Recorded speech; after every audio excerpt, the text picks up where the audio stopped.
Cozy chair, coffee steam, tabs all lined on the screen. Brain teasers and puzzles flow. The weekend's final show. You say one more mind, and we say time is loose and pixel doors, hidden hallway turns. Chats on fire, big brains burn. Cerebral Sunday, we're staying up to think, twisting logic while the week stays from the brink. Puzzle pieces click like ice cubes in a stiff drink. On Cerebral Sunday, we're staying up to think. A fresh level of inscription, time loops and parallel dimensions. Kelly quotes some book from his shelf. Chat's busy arguing with itself. Press left, no stop pressing. Every fail's a kind of blessing. Laugh loud, open up your third eye. There's secrets hidden just inside. Cerebral Sunday, we're staying up to think, twisting logic while the week stays from the brain. Puzzle pieces click like ice cubes in a stiff drink. On Cerebral Sunday, we're staying up to think. The sun going supernova is someone's idea of fun. Half deep thought, half bad pun. Boogie Bills has 10 health. A conundrum, smoking gun. One more try, one more. Cerebral Sunday, we're staying up to think, twisting logic while the week stays from the brink. Puzzle pieces click like ice cubes in a stiff drink. On Cerebral Sunday, we're staying up to think. Hello. Happy Sunday. We're staying up to think. How you doing, Rad? Ba, ba, ba, ba, ba. We're staying up to think. Ba, ba, ba, ba, ba, ba. We're staying up to think. It really is Cerebral Sunday time. How the hell are you doing? We're staying up to think. It's a little bit earlier today. We're staying up to think. Eagle-eyed viewers will have noticed. You people will already know. We're staying up to think. I'm sorry, by the way. I am still a little bit sniffly with the complicated weather situation that we're having. It's lovely to see you, though. How the hell are you doing? Yeah, I'm a little bit earlier today because the World Cup's on, and I kind of want to watch the first knockout round, which is going to be at 8 o'clock. So that's where we are. He's got that lifestyle, past the key. Donna Zulu, warriors, spit the G. What's your final review of Blueprint? Man, I love Blueprints. So I really struggle now at like what if you actually want me to review a game. I feel like it's going to take me days, you know what I mean? So I'm not going to put you through that, but I think an easier way to get a sense of what I think of Blueprints is to compare it to other Cerebral Sunday games, right? And like see where does it fit. And I think the top tier of Cerebral Sunday games for me have been Outer Wilds, Inscription, Tunic, and I believe that Blueprints is also there. So I think it's one of the better like games that we have played on a Sunday, and therefore probably one of my more favorite games that I have ever played. But I don't, you know. But I won't get into the idea of like a full review. But I think it's fantastic. Yeah. Yeah, I think it's great. Now, at the same time,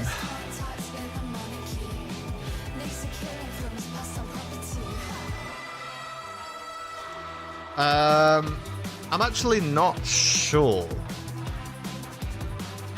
I'm not sure yet where my head is falling down on Disco Elysium. We can maybe talk about that a little bit at the start of the stream. This might make my camera freak out. I apologize if it does.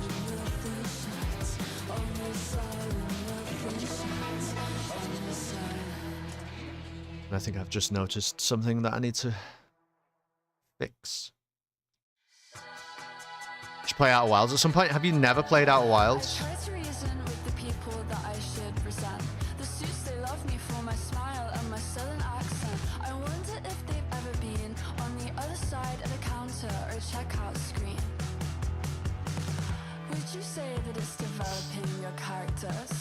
Yeah. So honestly, if I had to like, if I had to pick a favorite Cerebral Sunday game, it would for sure be Outer Wilds. Actually, I think I'm at a point where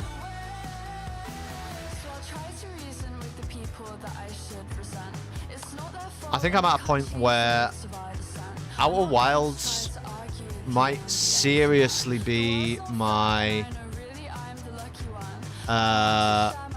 like favorite game of all time. It's really, really good.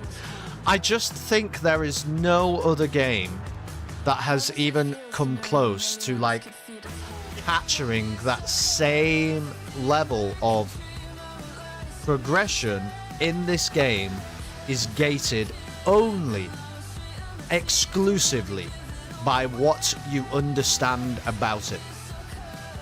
I can't think of another game where that is true. Some of these other Cerebral Sunday games have elements of that, right? Some of the ones I was talking about, Tunic is like a really good example of, you know, you're literally creating the game manual as you play through the game, and you come to learn and understand more and more about it. The Witness is another good example. But those games still have, they still have an element of skill involved in them, right? So like The Witness, you can understand all the puzzles, but at some point you actually have to do some like skill-based puzzle solving. You know, it's not good enough to just understand the puzzles. You have to also like put that into practice. And I just think it's so fascinating that Outer Wilds is not really like that at all. Like the actual sort of final, in inverted commas, quest of Outer Wilds, like the final thing that you're probably going to do in that video game, I don't think is like a test of skill at all. But it's, in a way, it's more like, it's more exciting because you sort of already know, actually, before you even get there, you already know that you're going to get there because you've done so much work to understand the world around you beforehand that you feel somehow like in control of it. It's really hard to explain, but I don't think anything has come quite close enough to Outer Wilds in that respect. Good to see you though, not sure. Welcome. Blacksad's really good, sure. I don't know if it's my favourite game of all time, but it is fantastic, and we need a sequel immediately. Is Outer Wilds something I should play with my mum next? We're now playing Firmament, and we played King's Quest, Thimbleweed Park, Mist Riven, Abduction before. Yeah, absolutely. Then you should play Outer Wilds. And again, like, I think so. Like controlling the spaceship in Outer Wilds, right, is a little bit skill based, okay, but eventually it becomes skill based only in the sense of like, have you worked out how to press the autopilot button? Because eventually that's all you really care about. And so it presents these things as though they're skill-based challenges, but actually they're just knowledge-based challenges. And then when you're like, oh, okay, I can just like do this. So I don't think there's any. I'm not sure there's any type of gamer that I couldn't recommend Outer Wilds to. I think there will be people who enjoy it less than me. I understand that. But I don't think there's anybody where I would go, you should not try Outer Wilds. Because I don't think it matters what your skill level is. I actually don't think it matters whether you like care about the genre or care about space stuff, because it isn't really all space stuff anyway. I can't think of a good reason to tell somebody not to play Outer Wilds. That's the truth. So yeah, I think you should. I think everybody should, because it's a fine experience. Now, what I was talking about, though, briefly, is where I'm at with Disco Elysium. And we're going to play Disco Elysium today, by the way. Please don't get it twisted by what I am about to say. But I'm at a weird point right now with Disco Elysium, where I think it's cool. It's cool. It's fine. And I don't need, like, more than talking in my game to make my game exciting. That's totally cool by me, man. And I've played games like that, and I've enjoyed them. But this one, okay, just on occasion, it's a little bit like the talking only serves the purpose of exposition.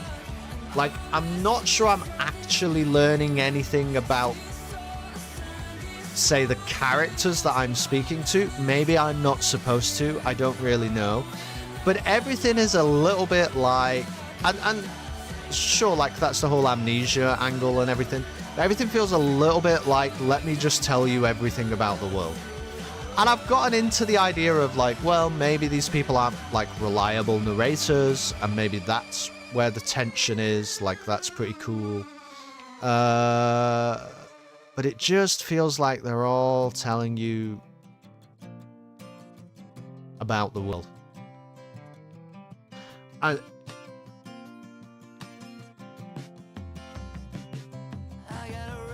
don't know. It's not, like, super interesting so far. It feels like they're trying to tell you about the world in grandiose and philosophical ways just because it sounds cool. I'm not sure about that. They did all the writing for the game, then ran out of budget to actually make the game. Oh, really?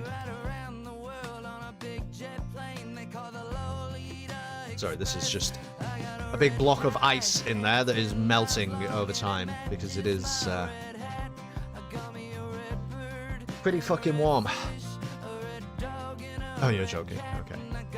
Well, I think here's a good example, right? One of the games that I think I think you could compare to Disco Elysium in a roundabout kind of a way is Citizen Sleeper, right? Citizen Sleeper is mostly a game about talking and rolling dice. The dice work slightly different in Citizen Sleeper. It's more about assigning those dice as actions that you will take or things that you will do throughout the day, and there's a limit, you know, on the capacity of things that you can do. So the dice are used slightly differently, but there's not very much else going on in Citizen Sleeper other than kind of interacting with the world in a dialogue-based way.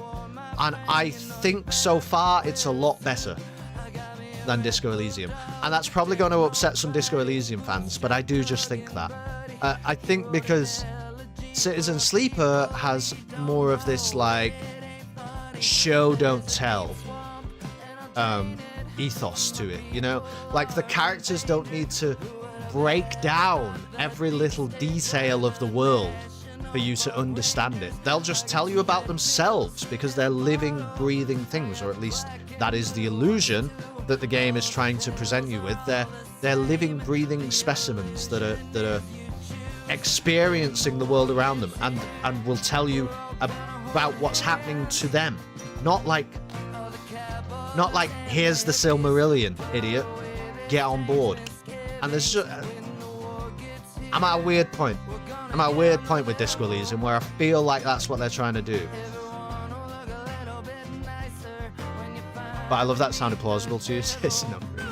Well, I could believe it because, I mean, it certainly seems like a lot of work has gone into the bits of Disco Elysium that I have experienced so far, and I would not intend to take that away from them or anything else, but it's just a bit like, we're doing this again? Like, is there a plot here? Is anything happening, really? Maybe that's not the point. Maybe people just want a world to interact with. But then I feel like if you just want a world to interact with, I want more interactivity than this. You know? It's just, I don't know. I'm at weird crossroads. Detective part sadly takes more of a backseat. Yeah, I've honestly forgot I'm a detective, really. Have you traded anything by Wadget Eye like Unavowed or Old Skies, or maybe in the same style Nancy Drew? Nope. Nope, I have not. I have not.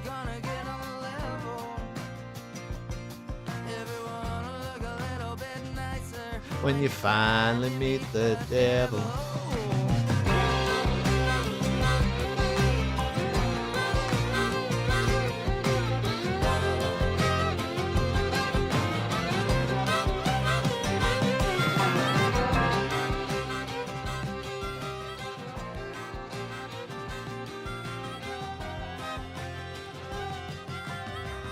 Nancy Drew would be funny as hell. Alright, well. Perhaps we'll have to keep an eye out for it. Anyway. Disco. Oh. I knew there was something not right about the camera. Hold on.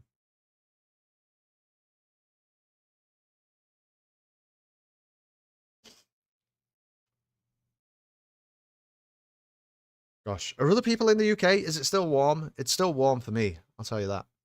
Actually, I hope it's not like disrupting the stream. I have a fan on my desk at the moment. I don't think you will be able to hear it very well, if at all. That's indeed my hope.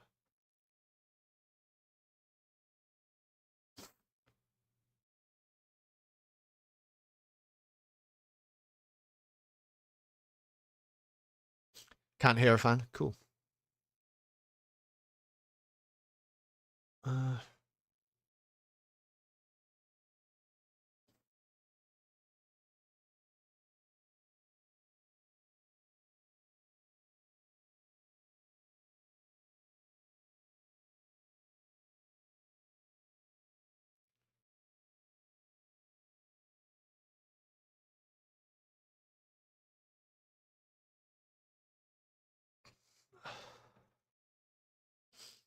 I don't know. I think we're in a slightly better camera situation there, but I can't really see. It was 40 yesterday, 29 today. Yeah, it's better. I get that. It's better than it has been, but I don't like the hot weather. And I also hate these people who talk about like how you can't complain when it's hot weather because we complain when it's cold, don't we? I fucking don't. I don't complain when it's cold. I have so many, let me tell you, I have so many mechanisms as a human being to warm myself up when it's cold. I couldn't care less. I would live in a cold place.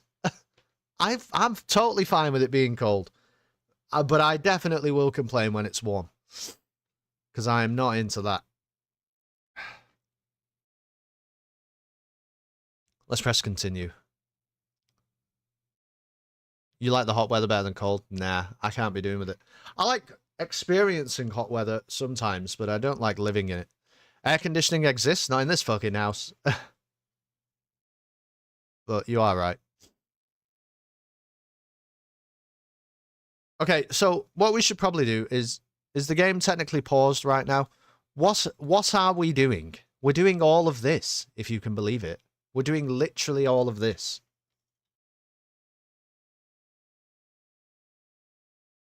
But maybe some of it I'm not supposed to do yet. Now, one thing that I am worried about from last time. So, I don't have enough skill points to unlock another thought, we worked out. And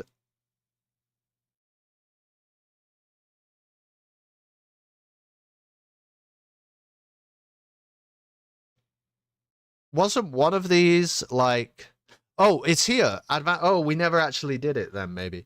Advanced race theory. We almost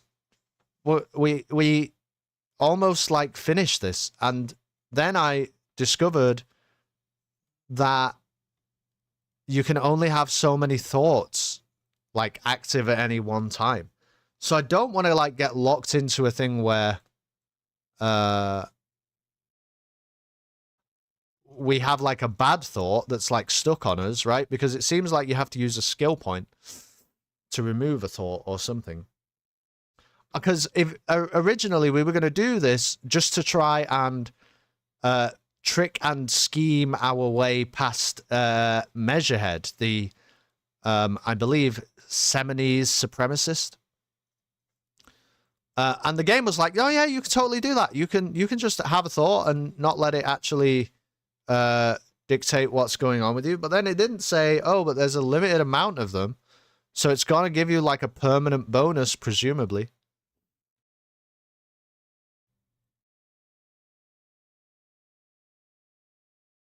Now, we did never speak to these people.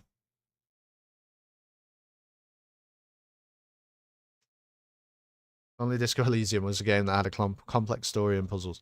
Well, maybe it does. I mean, it's got a lot of complex world building. I'll tell you that.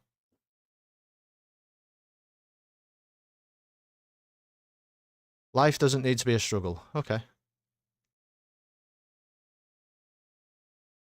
Oh my goodness, you guys can't hear the game. I'm so sorry. So sorry. You should now. Oh man, I've been enjoying the music and all sorts of stuff. I'll be with you in a moment, officer. Let me just finish my sandwich. He nods to his partner. Talk to angry old Juané first. You'll hear it now. Yeah. Have you no shame? Whining about your back every time you bring out the measuring tape. René, you're a man with a fork in a world of soup. Please, let's just try to enjoy the game, alright? This one's still chewing on his sandwich. Okay. What game are they playing?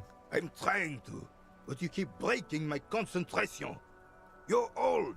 I can see that. We're both old. Now stop grabbing your ass like it's a girl. Grab the ball and show them how it's done. Yeah, look at my hand-eye coordination. We're gonna nail this.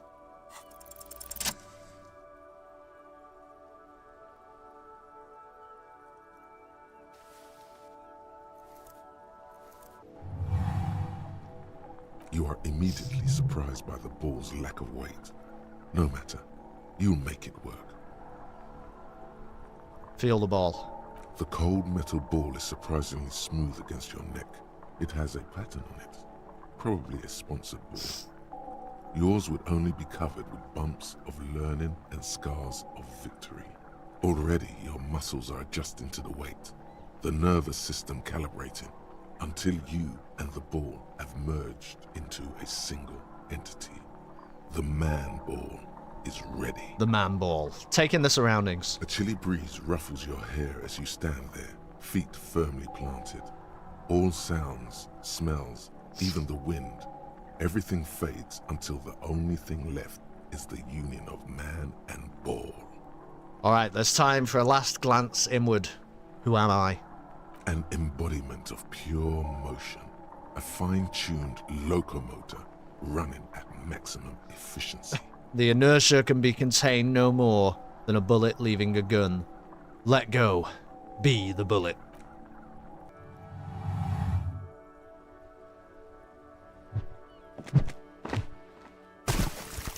Gentlemen, Merde! Bordel de merde! the old soldier is yelling in outrage. A whorehouse of shit. A whorehouse of shit. It wasn't whorehouse of shit. The shot was at least 23 meters. Probably 24, and then some. Nothing to be embarrassed about. Okay, it was incredible. What the hell is your problem?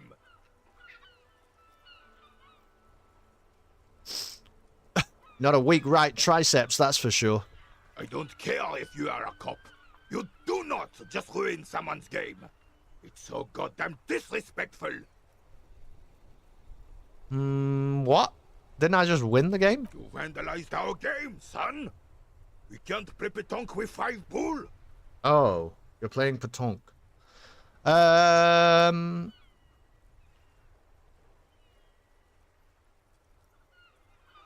I thought it was shot put. Well, it damn well isn't. It's pétanque. You ruined a pétanque game. We want our bull back. I understand. Kim, go get this man his bull. Take it easy, René. This is just a misunderstanding, isn't it, officer? No harm done. Absolutely. Gaston, correct. Of course there's harm done, you orange slug. You owe us a goddamn bull.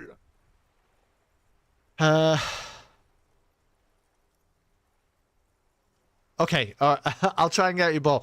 I do need money first, though. Would you pay me if I get it? Good. Mistakes are forgiven when men at least try to right their wrongs. I believe you will try. Now, why did you approach us? Money. Mostly money. Because at this point in the game, I seem to need 20 real. Yes. Why did you come here? It's unlikely they know anything about the murder. You never know. He might know something. This is a good vantage point.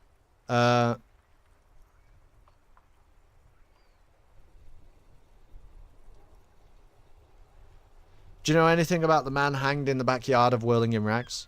Unfortunately, I don't. Unlike most of the locals, I have no qualms about I did not. assisting law enforcement. But this affair has passed me by completely. I have not found a bag. No, Pepper. Okay. I have no qualms about assisting law enforcement. Okay. Most of the locals? In Martinez, the union is the law. So can you really blame them? You don't have a problem with cops? Cop is a pejorative term. I don't have a problem with policemen. On the contrary, I admire the effort to bring order to our streets. He doesn't know about the crime. Your time is better spent discussing politics. Oh, okay. That's like a weird question to ask him. Okay, what about police women? I'm confident they are indispensable in regard to all the paperwork and other administrative duties. There are no duties RCM women couldn't carry out.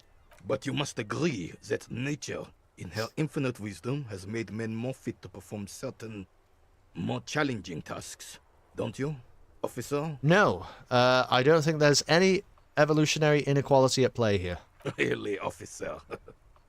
Match an average woman against an average man in a dark alley and see who comes out on top. Alright, I want to talk to your friend again. You're kind Gender of equality is a very noble, very modern idea. But in real life, primal roles prevail. But I do not wish to discuss this matter further. Okay, you seem to be playing in a crater. Yes. The terrain here provides an interesting variety to a familiar game. Do you know what created it? I do. Fire from heavy artillery.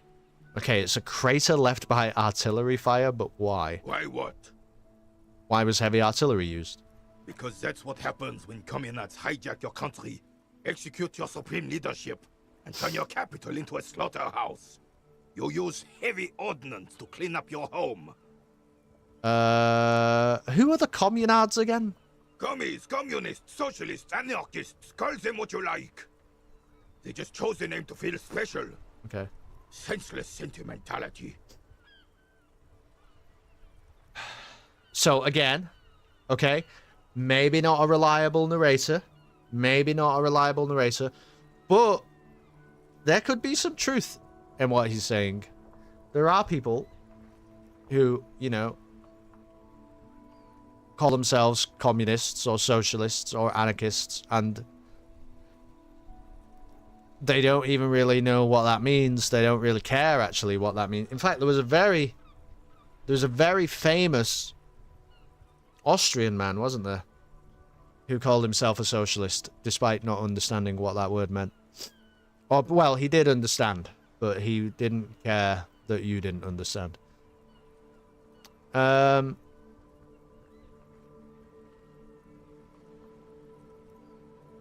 Okay, did you use the artillery fire?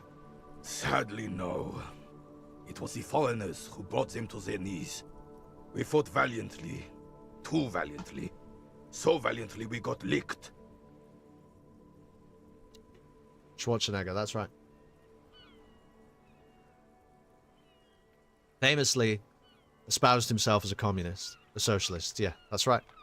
Congratulations, Rad. You win the stream for today. That's absolutely right. Should have fought dirty, like they did with their suicide sex cult propaganda and mad anarchist women strapped to shrapnel bombs. We didn't though, and we lacked caliber. God bless him, but the suzerain's cannons simply weren't big enough. Okay. It was probably a bit more complicated than that. Yeah, it probably was, wasn't it?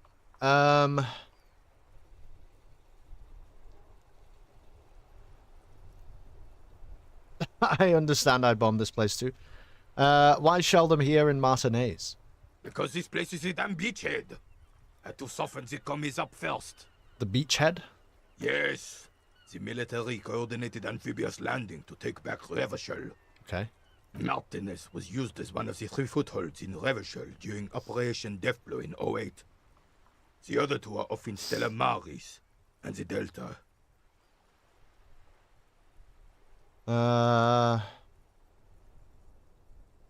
Nod thoughtfully and turn to look northeast. This here is Blood Ground, where coalition boots first made landfall and cleaned those rabid dogs out. Most likely, we're playing pétanque on their mangled corpses. We're playing pétanque on their mangled corpses. Nice.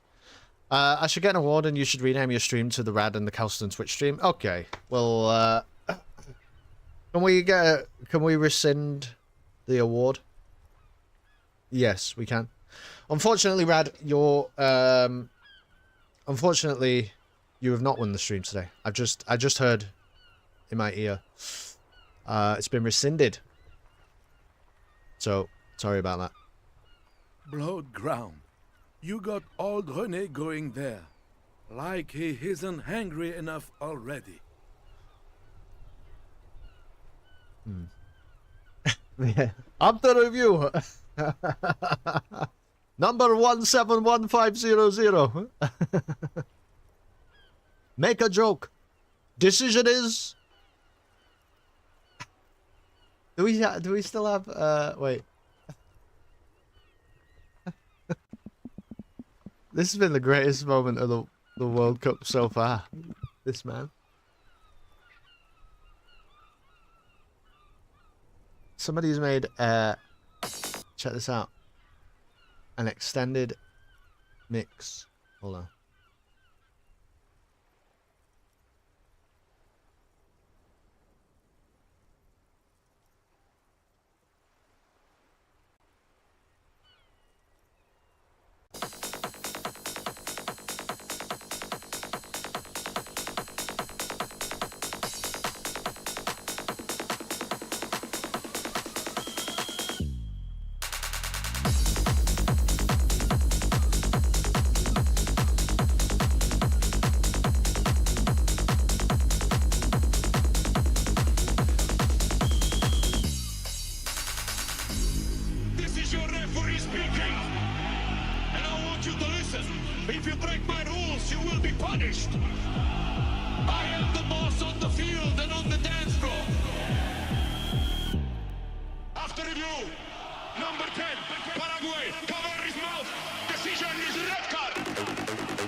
That's enough of that. I can't even get into it. What a moment, though. What a moment.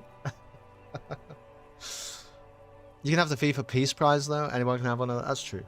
You can have one of those.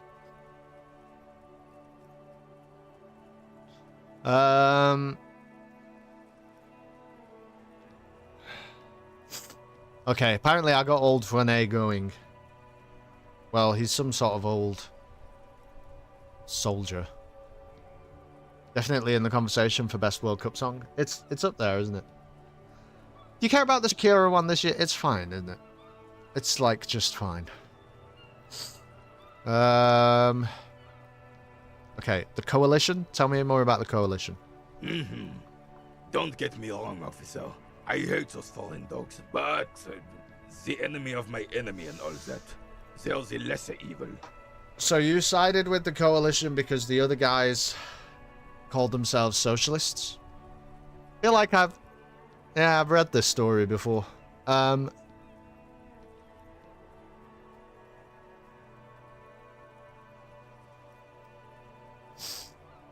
well that explains all the war damage. Damn right, son. They lit the fire of hell on the city before they stormed it. And it worked, too.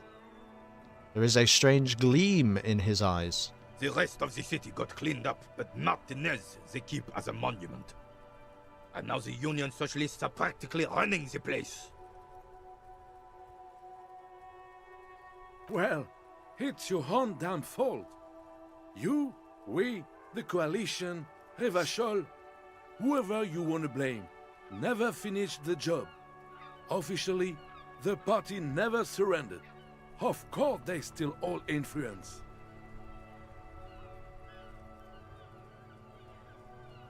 You don't even begin to truly understand the players at the table, let alone the specific circumstances surrounding the... What do you think? Okay, so these two men seem to have different approaches. Thinking men have opinions on these things. Present one.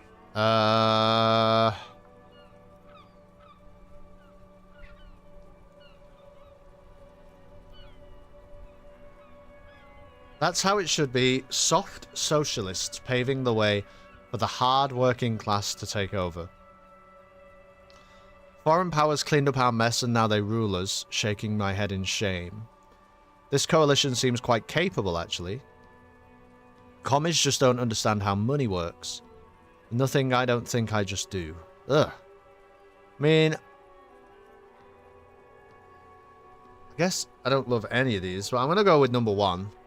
That's how it should be. Soft socialists paving the way for the hard-working class to take over. Preposterous! Surely you don't mean it. I'm just sorry it had to be them. After 8 years of fighting those commie hyenas, boiling cats for food and drinking my piss in the mountains. Why did you do all of that? I would have preferred if the Right Honorable King Guillaume returned through Revachol, or even if that damn clan Frisell had risen from the grave and led us. Sadly, that was not the case. This royal failure weighs heavily on him. Okay. Instead, all that is just, holy, and beautiful in the world was wiped away, and now it's neon signs with toothpaste ads everywhere.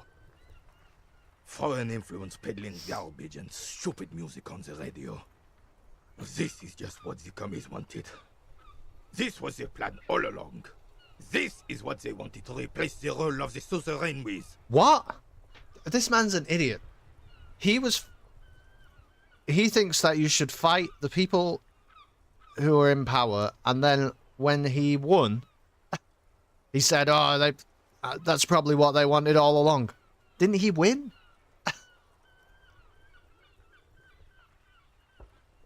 How does Philippe III factor into this? It doesn't. That was 100 years ago. Ain't got nothing to do with anything. Alright then, who was the Frisell? Damn Frisell. He was the king we couldn't protect. Oh, he was fighting on the side of the monarchy. Failed him, and the crown. He died in the hands of the Hyperlay, in a very public execution. He was fighting on the side of the monarchy against the revolutionary commies. So were there three sides in this war? Because I don't think, from what I'm understanding, he's saying that the communists didn't win. The coalition or something won. Is that the same thing? He slouches as he says that. It makes him smaller, admitting they left the king to the mob.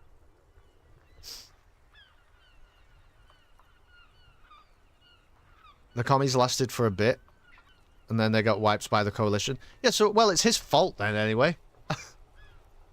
Okay, you mentioned Guillaume. A true king in both blood and mind led Revachol before Fricelle. He would have been better, but the damn commies drove him into exile. Alright. Some manner of self-deceit is present in his thinking. Sounds like this Guillaume abandoned him, and he doesn't want to admit it. Okay, what exactly is a suzerain? The suzerain is the king! Has everyone forgotten ID? They've forgotten already. It's no use talking to you. You were still in Daddy's balls when it happened. When we took our last stand against the filth and rode the cavalry straight into gunfire. Okay.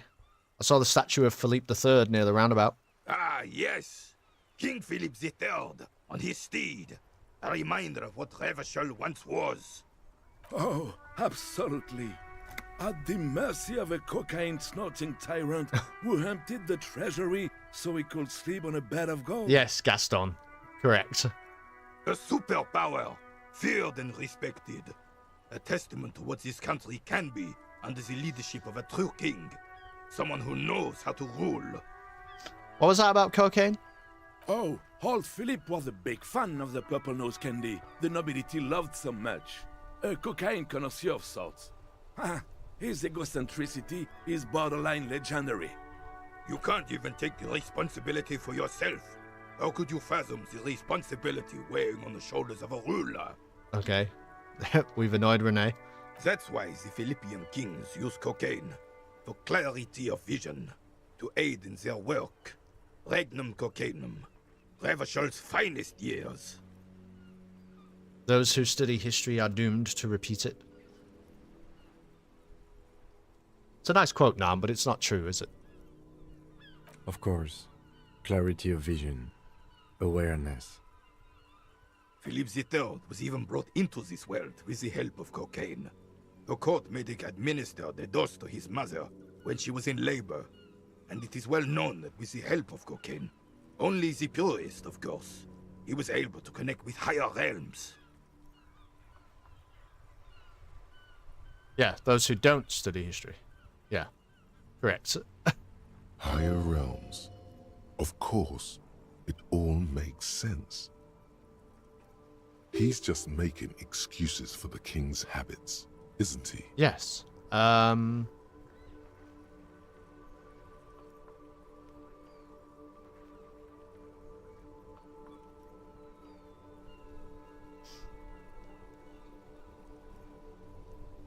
Seems like irresponsible behavior for a monarch. Drug users shouldn't even operate heavy machinery, much less rule countries.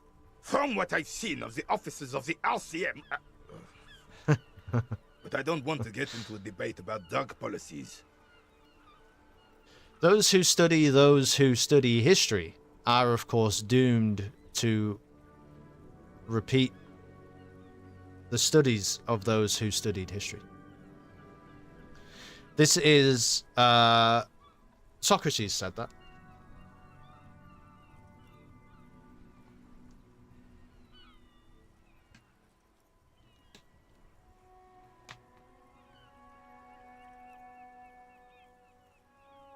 Socrates, the Brazilian footballer. How should a true king rule in your eyes, Renee? Fucking coked up out of his mind? Decisively, without fear of offending the sensibilities of the frail and weak-minded among his subjects. This is something the insurgents never understood.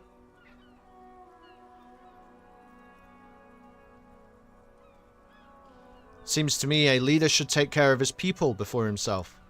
A nation is only as strong as its leader. That's why it was such madness to try to... Don't get started on that again. What happened, happened. There is some weariness in his voice now. He's heard this rant many times before. The Carabinier doesn't reply, but his entire being communicates unbreakable resolve. Alright, let's talk about something else. Right. Thanks, guys. Thanks very much. I enjoyed playing shot put. I'll see you around. Man, how are we going to get money? This is a nightmare. This is a nightmare.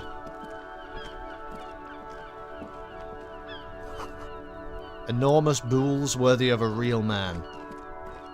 This Post-Levantorie mail collection box has been heavily vandalized with graffito. A closer inspection reveals 2 bullet holes in the front. Fuck you, mail delivery box. Shit. There is a hollow, saddened ring as you kick the Levantorie mail collection box. It sounds betrayed, in disbelief even. Oh, I damaged my health. Wait, am I dead? Your toe has suffered damage. It hurts. Cool. You really showed that mail collection box. Absolutely, Kim. Thank you for He saying does not actually think it's cool. If anything, the lieutenant feels sorry for the poor box. He's leaning in to inspect the layers of graffito that deface it. Can I help with the money problem? Help a bit with the money problem? I don't know. I mean, I guess so. I just assumed, like... I mean, maybe it's not the most critical thing in the world. I don't know. You feel like if it was the most critical thing in the world, then my access to it would, you know, be a little... Like, that maybe I would start with the... with an item that allows me to get it or something. You know what I mean?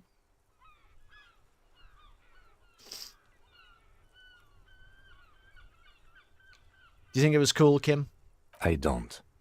Let's go. He must see the box as the weaker of the two, and you as a bully. Something he doesn't stand for. Alright, I'm going to say good box.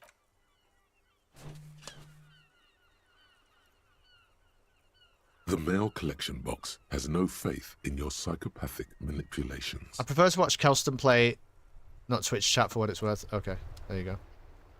Check the shore again. There is a bag you can find. Use tab. I don't think I've ever been to the shore.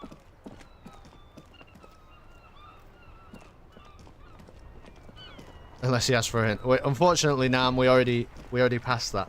I'm not sure I've ever been there.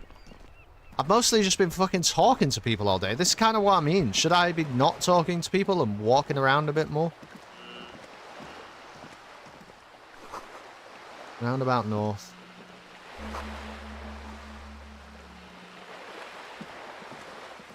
Is this it? No.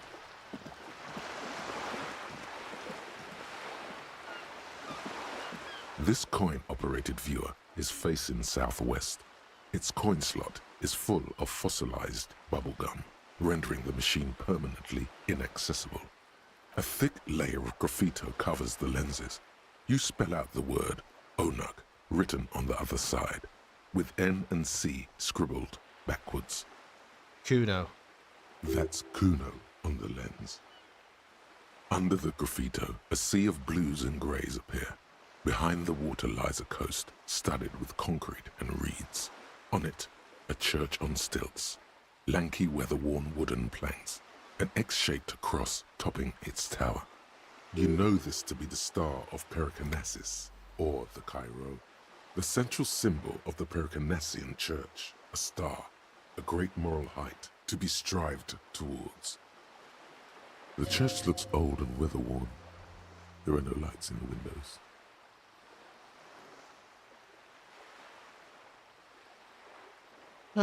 Okay. Around the large wooden building, you see chunks of sea ice gathered on the beach, and a small tent set up on the ice. The metal feels cold and wet under your palm. It looks unhygienic. Alright, well, it was vaguely interesting. Down there? Down here? Oh, is it that? Okay, money.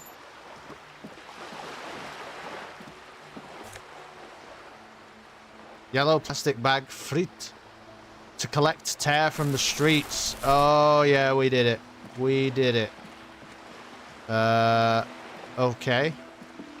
But now I actually have to... Wait, so what do I have to do with this thing? equip this. Okay, I equipped it.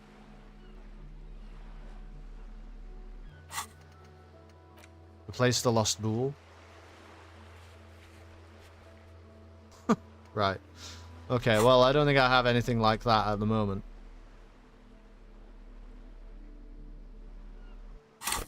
I do apparently have a skill point, though. But shouldn't I... Oh, man. I don't really want to do... The problem is, if I do add... I think I have to do advanced race theory, because maybe it's the only way that we get past Measurehead. Do you know what I mean? So I think, like, we might have to do it. But then we have to get a skill point to, like, forget it. I guess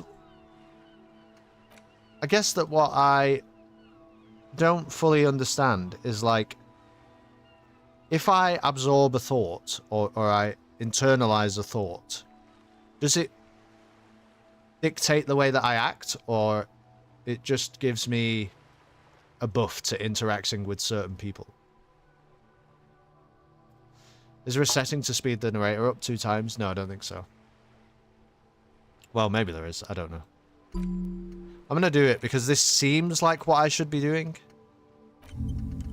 So, I'm going to internalize that thought, but I hope that it's not terrible. Assume it affects your dialogue options? Yeah, that's kind of what I would think too.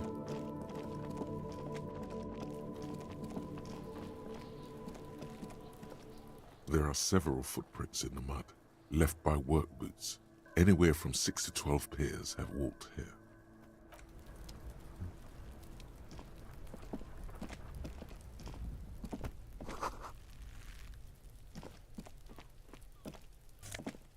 Okay, a little bit of money, a little bit of magnesium. Oh man, we should have been checking out everything. An inconspicuous pile of the roofing material, Eternite. What is this? It's nothing. Someone just left some roofing material slanted against an old shack. Alright, this is not like a terrible test. Why am I looking at this pile of the roofing material? Because it's nice and orderly. Well-laid pallets. Easy on the eyes. It doesn't dictate what you do at all. Okay. Rhythmic pattern calms your mind. Mammals like this stuff. No, there's more to this. You get this strange feeling. What feeling? Hard to say. It's gone now. Feelings pass, you see. Especially the small ones. Alright. Okay. Well, when it says pick up tear, I guess what does that even mean, really? This winch mechanism, it just means like this, maybe.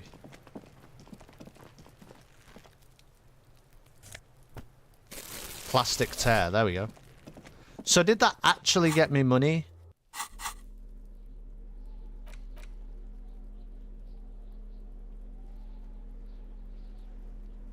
I guess I wasn't really... Let me see what happens here. So, plus 10. No. So, I think I do have to, like, drop it off somewhere.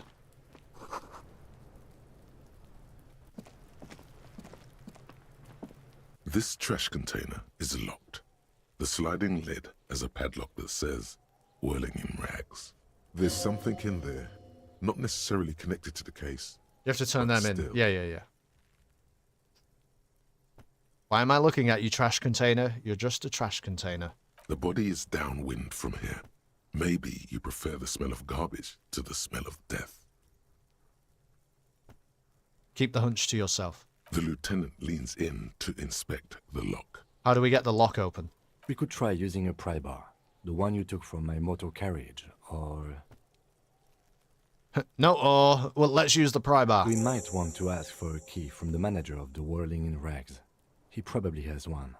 And he also has information. No. You don't know what you're talking about, Kim. Pry bar.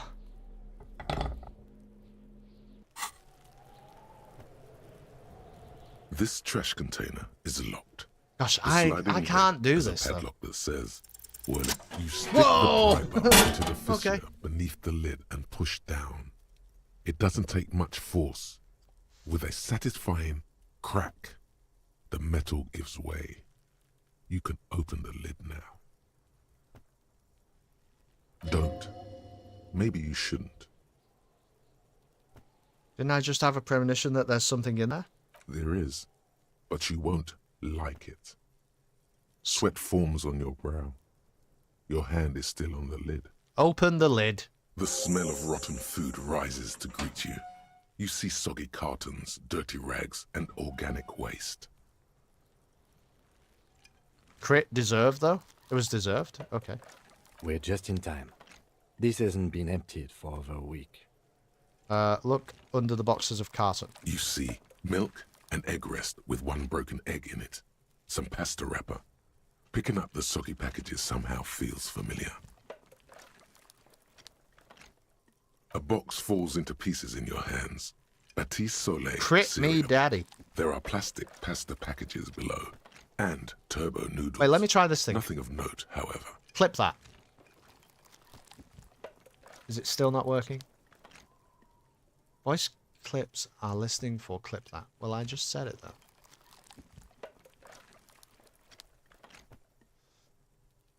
I have no way to work out whether it's doing that correctly. Among the threadbare kitchen towels, something catches your eye. A pair of denim trousers. Okay. As the legs of the slime-covered jeans begin to unspool from the garbage, a rank corpse smell fills the air. The victim's clothes? Cadaverine odor is faint. If these belong to the deceased, they were removed when he was still in the early stages of decay. Okay. The victim's clothes, is that like a... Drop them in here, officer. He produces a black plastic bag marked evidence. Guitar Okay. marked blue jeans. Pockets empty or emptied. He wore them with a belt, too. A white belt. The loops appear stretched, but the belt is missing. That's it. Do you see anything else in there? Something slimy catches your eye. A drab, long-sleeved shirt, olive-colored, appears from the food waste, dripping with pus. This is a military-type overgarment. No label or serial number. This is the kind of rib-knit shirt that's worn over light armor to conceal it in an urban scenario. Anything more? The rest of the rags are just kitchen variety waste. A yellow old mug that catches your eye. But other than that, A thrown out towel, a mug. That's all, Kim. All right. We should go to Gart again and ask if he knows who put the clothes in the trash. It could be as simple as someone from the hostel cleaning the yard. Or that one. I'd advise against confronting that force.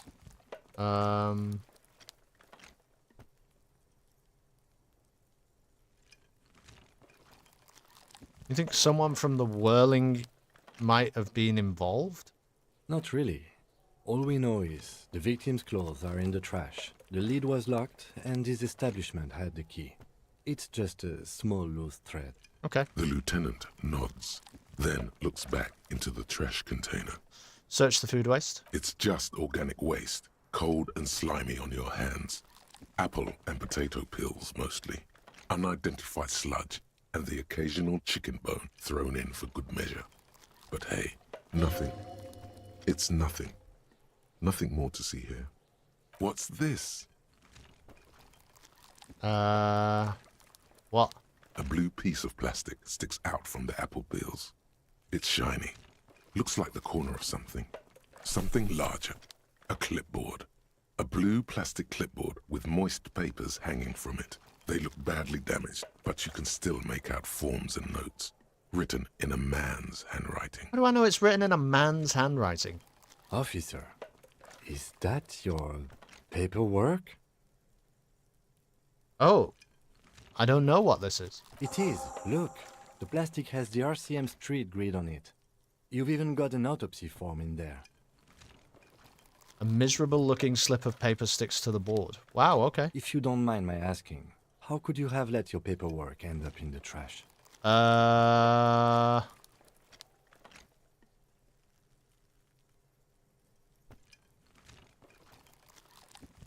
I think I didn't want to be a cop anymore. That's why I tried to flush my cop life down the toilet. Well, He doesn't know what to say. His eyes express a rare condolence. Then he picks it up. lucky we found it. You should take stock of what remains, just to be sure some has not made it into the hands of the RCM's adversaries. Organized crime and the like. There might have been police secrets in your notes.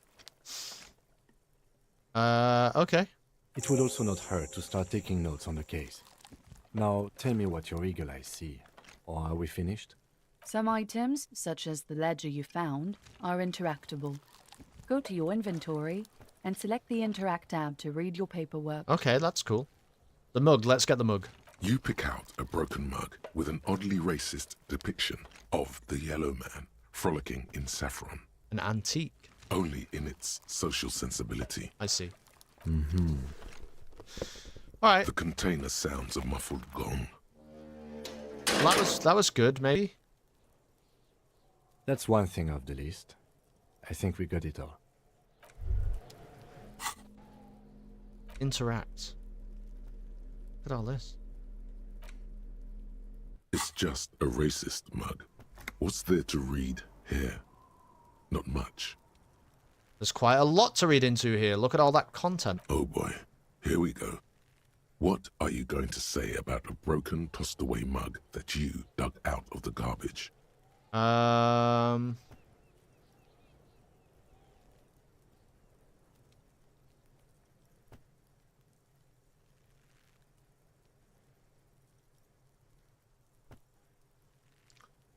The mug is an example of prejudice. I'm going to use it as an example of what not to do. But it was in the trash. Why not just call it out when you see it? Or do some volunteering work? Just finish your case, detective. Alright, cool. Damaged ledger.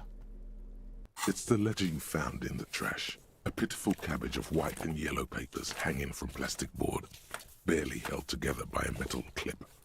This sad display is made complete by the faint smell of urinal. Hey, Borky, how you doing? Borky, we just found a ledger in this trash bin here.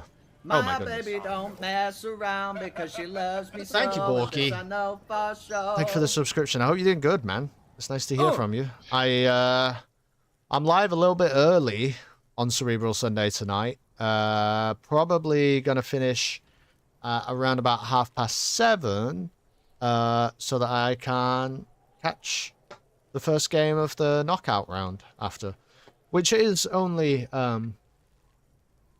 Canada against South Africa, isn't it? But honestly, games like Canada against South Africa are the games that I love watching at the World Cup, you know? You're good, not to sound too deep, but you've rediscovered your dream? What the hell is rediscovering your dream? South Africa is always the vibe. So yeah, that's absolutely right. Plus, you know, I think it's a big deal for Canada. They're not actually playing in Canada, but it is technically kind of their home World Cup. Will you be watching Morocco versus the Netherlands? Yeah, I would think so. That's not today, though, is it? Isn't that tomorrow? Or have I misunderstood time zones? Yeah, Netherlands are my team in the sweepstake at work, remember? Did I say that last time? So if the Netherlands do well, I do well. Tuesday, 2 a.m. In life, I feel like I've been pretty rudderless recently. I'm buzzing to see where I end up work-wise. Okay, that's cool.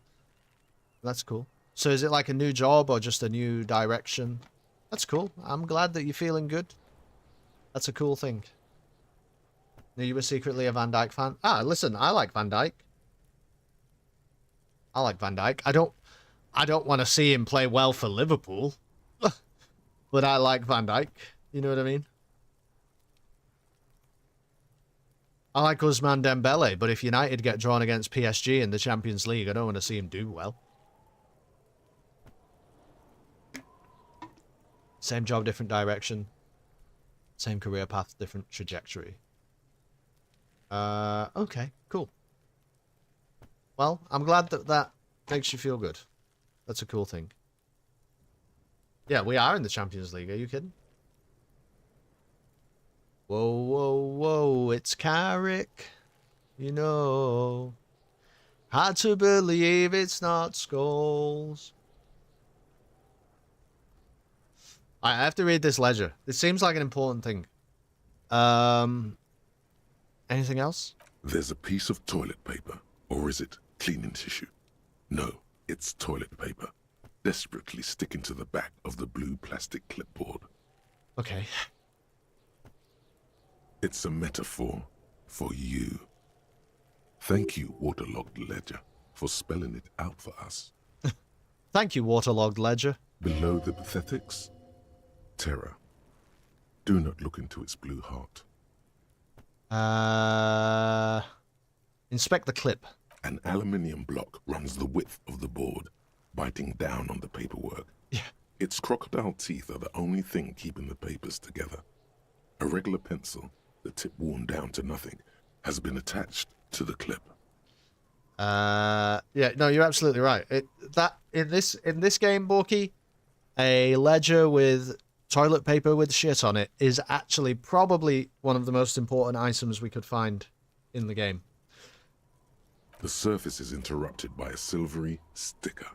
It's rectangular, sparkling with iridescence. You don't know how you didn't notice it before. Hey, Kim, what is this? What? That thing. It's a halogen watermark. We use it for adding information to RCM property. How can I read it? Any capable light with the right wavelength will do. Like a flashlight? All RCM vehicles have headlights designed to reveal halogen watermarks. Mine too. Awesome. This means you can read the watermarks if you just turn the lights on. Okay, what kind of information is on there, Kim? It depends. Aside from an anti-counterfeiting stamp, mine has my station number and address. The information varies by date of issue. Maybe yours will have how many cases you've solved. Okay, thank you. Thank you, Kim. While a bunch of sodden papers sag from the clipboard in your hand, it's a sorry sight. All right, let's browse the white papers. They're not exactly white. They're yellowed in patches by sunlight and alcohol, and covered in dense blue handwriting. Ink escapes into watercolor patterns, reaching its tendrils across entire pages. The paper itself is checkered, with faint red lines, forming short paragraphs. Once in a while, there's a red stamp that exclaims, "Case files, commit to paper." The case files themselves are plenty. You count more than 100 sodden, crumpled up, earmarked pages falling apart in your hands. They appear to be sufficiently organized and extremely dense, if mostly illegible. Okay.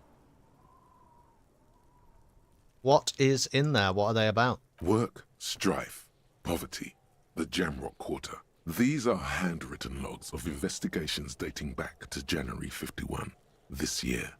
The exact number is hard to estimate, due to missing pages and an odd naming convention. But there are at least 20, maybe 30 cases, undertaken, not completed, mind you. Okay, I don't complete cases. It's the middle of March. You have attempted 2 cases a week on average. All right.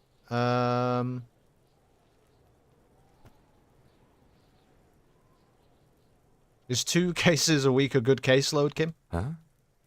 2 complex cases to undertake is a lot, yes. You really have to push yourself. I would not suggest it, lest you start making mistakes.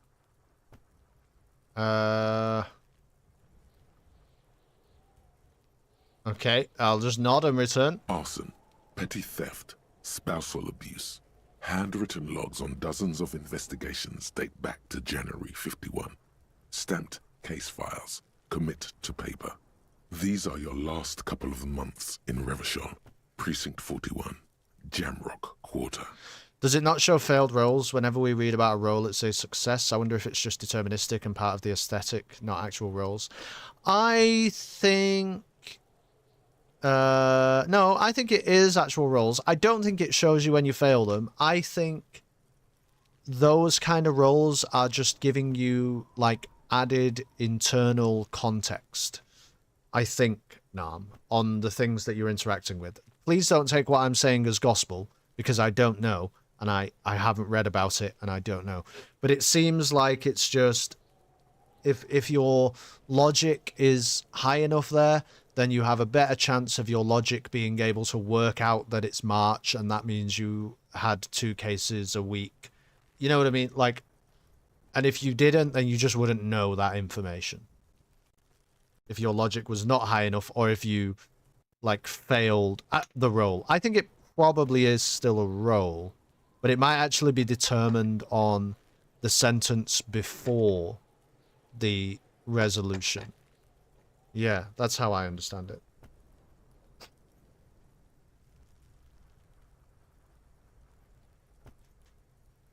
There was mention of a naming convention here. Yes, it appears you employ See, shall we say, robust yet literary system. Each investigation has its case number written on the margins. Yet, still more tellingly, most are accompanied by a name. see here now, I think it has I think it's maybe done a roll in the background of this sentence to determine that one of our blue traits, one of our thinking traits, has, like, been successful in understanding something further about this, and we're about to realize what that is. A title, one might say even. One that draws inspiration from snoop fiction and vespertine cop show staples.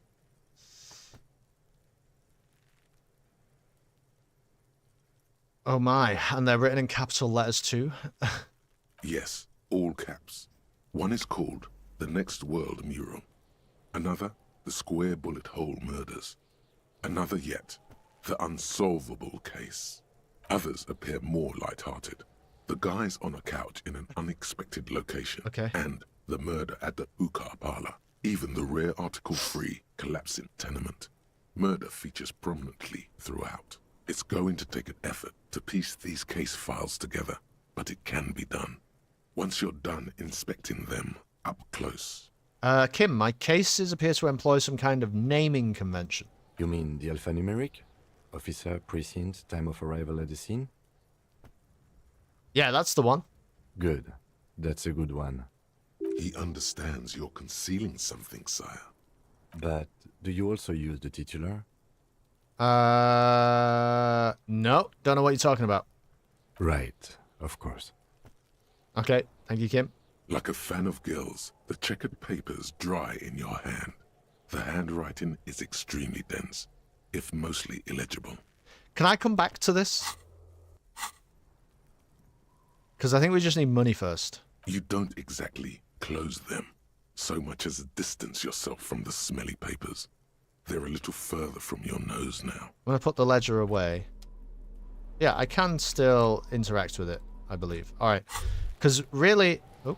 Hey, so we've been monitoring you internally, and now we know your copo type. There are copo types? Yes. Guess what's yours? Cool cop. No, you're the sorry cop. The cop who's sorriest. Let's make it official then, shall we? Huge lack of enthusiasm going on in here. What?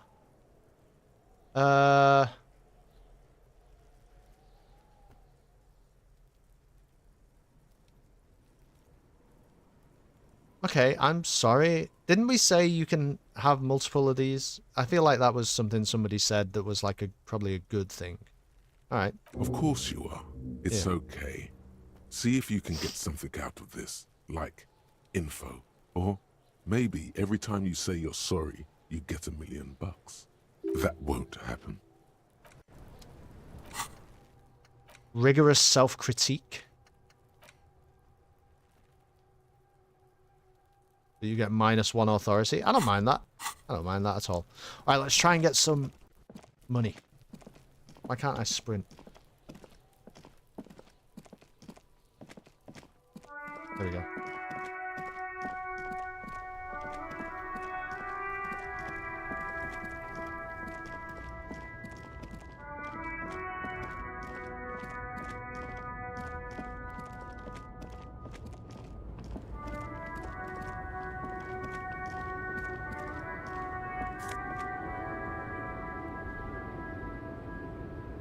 Alright. It's a new piece of clothing. You're weighed down by your lack of enthusiasm. Oh no. Well, let's go. Oh, wait. I think we're gonna have a problem here. We have to get 20 real? The tear machine stands in the corner. Your bottles clunk into the machine, and the money appears with a... Oh, fuck. Oh, no. I can't get 20. I don't know how I'm going to do that.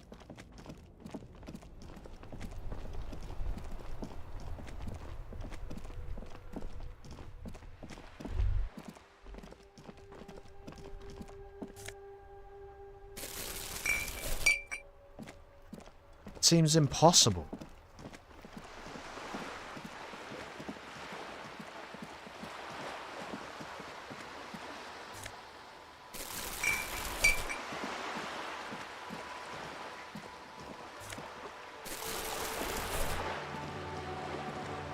Seems utterly impossible.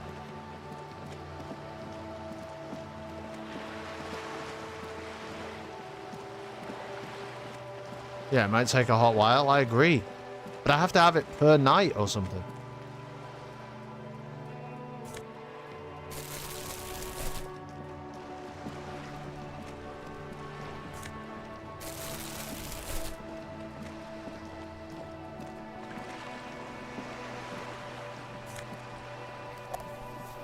Okay, more magnesium. That lady already gave us like a lot of money.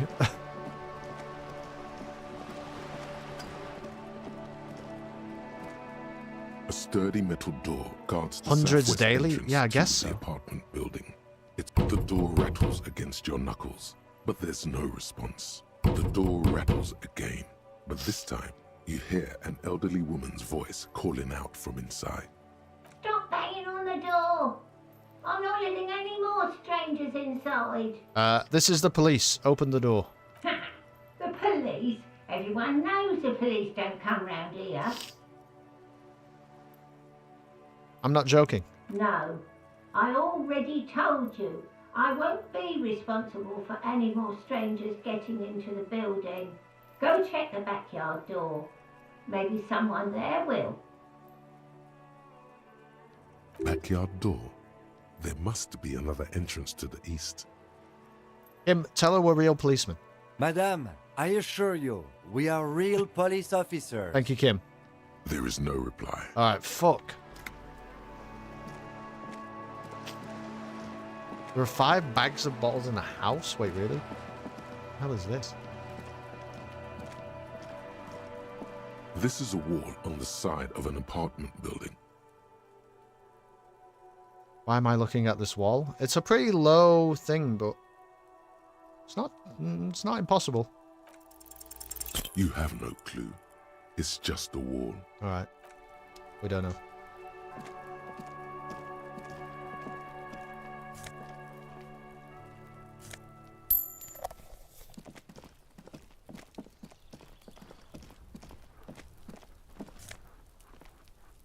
Orange bum hat? Wait, I don't have a hat.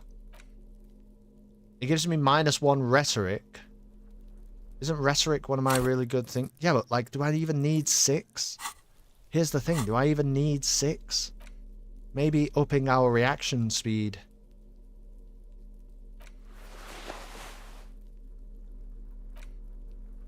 Is actually like a good thing. No, I'm gonna try this. Let's try this fucking sort of a situation.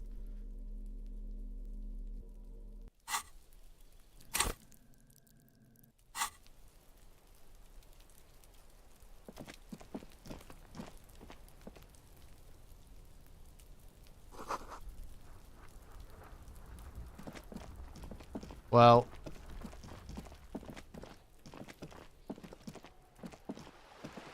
what are we going to do? We've got no money, and I'm conscious of the time, right? It's now 6:20 in the evening.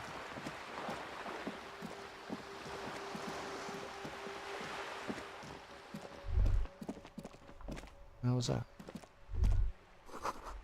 The book is titled Man from Helmdall on the Wildfire. Right.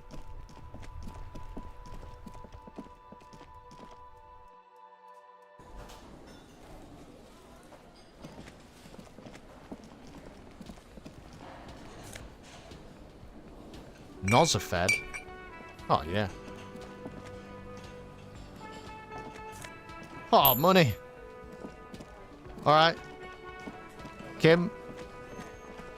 We might be okay.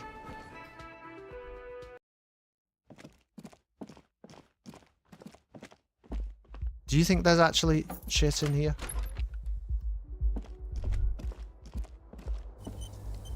The bed is cold and not. Kim also tries not to look at the pile of taped viscera on the carpet, or the weird suitcase on the hat rack, or the potted plant dying in the corner. But it's all just too morbid to ignore. I did it my way, Kim. I can see that. He takes a step towards the door. It looks like he'd like to leave now. All right. Shit.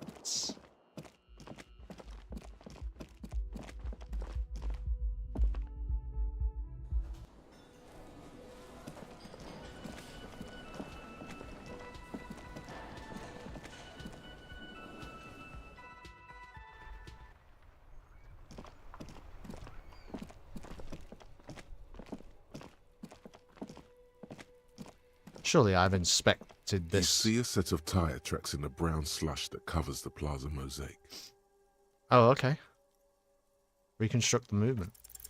The tire tracks were left here Whoa. by an unknown event that took place some days ago. It's a message, written in the language of burnt rubber. So, crash, reverse, turn away. Some of that rubber stuck to the tiles right in front of the whirling in rags. This is point A. The driver started there and then accelerated straight into the fence. What happened next? The driver proceeded to back out of the yard, barely stopping before hitting the adjacent building. Before heading south, must have been in a hurry. Is this connected to the case? I'm not sure. There are plenty of traffic accidents waiting to happen in Martinez. With the jam right here on the roundabout, I would keep them separate. You could follow the track south. There seems to be a canal there. See where they went, if you find the time. You are correct. This is a rather motor carriage friendly city. Okay, a car drove through the fence. Somehow that makes you feel scared. You don't know why. Okay. Well, that was cool-ish.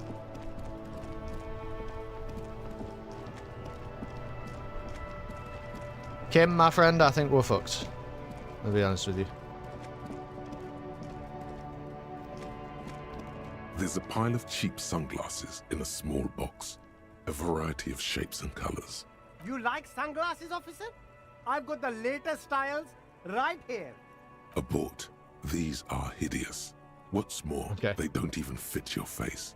You can feel them pinching your nose and chafing against your brow. Damn, officer! You look like a mega secret spy.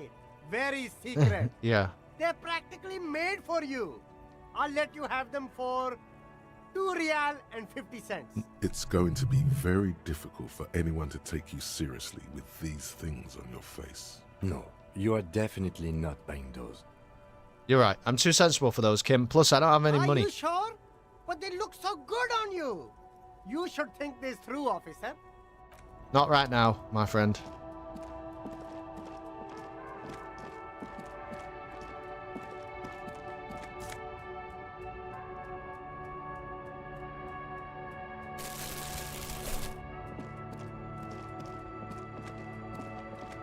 This was not a good way to get money, I don't think. Fingerless gloves. I don't have any gloves on. Let's get +1 electrochemistry. Look at that. That might be a cool thing.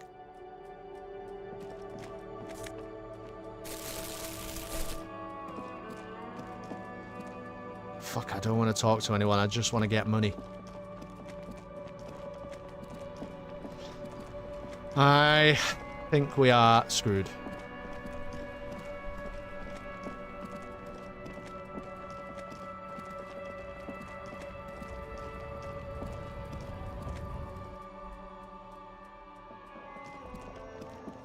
The tear machine stands in the corner. Your bottles clunk into the machine. Yeah, this is not good. I got $7 and I'm supposed to have 20. Maybe we have to see if we can get past Measurehead now. When does this thing happen? It's like not even nearly there. Oh boy.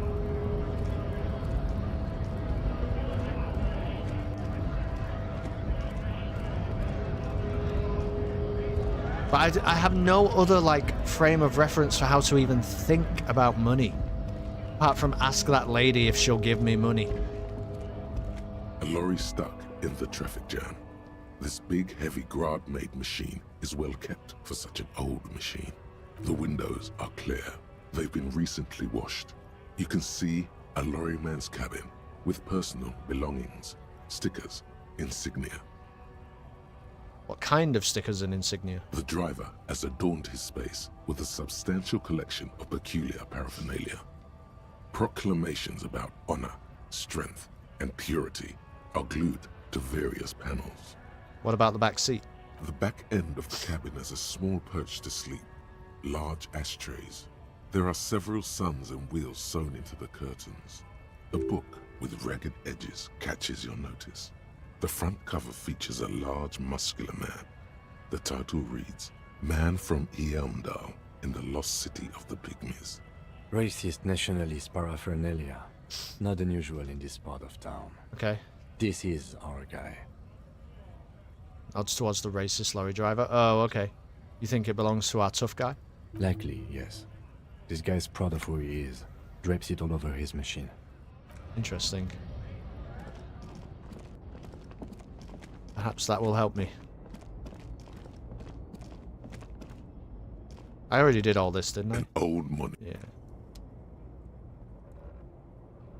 Can I even get out this way? Yeah.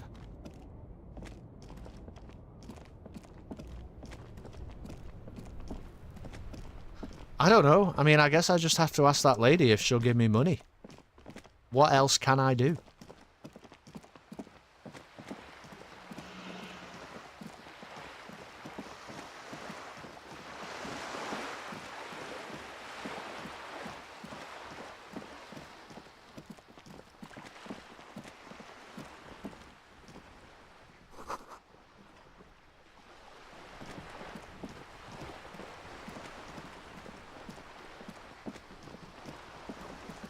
You're back.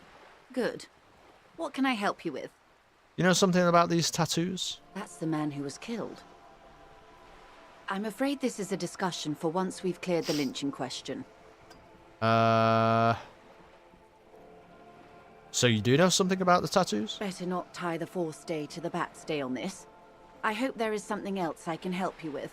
She wants to answer the question. Protocol keeps her from it. More lessons in basic reality? My favorite part of the day. Go ahead, ask me anything. Okay, conceptualization. What is all of this? The scent, the sound, the air. What world is this? What world? The only one, I suppose. The world of matter. And its pale antipode. The camera of her mind glides over the surface of the water. Okay. What do you see? Great bodies of water. Forest-covered surfaces. Clusters of light where the cities lie. You've seen the montage. We all have. This world is enough. There is a term of endearment they coined for it. In the DeLorean century. When humanity was high on this world. Discovering more and more of it. These archipelagos included. What is it? Elysium.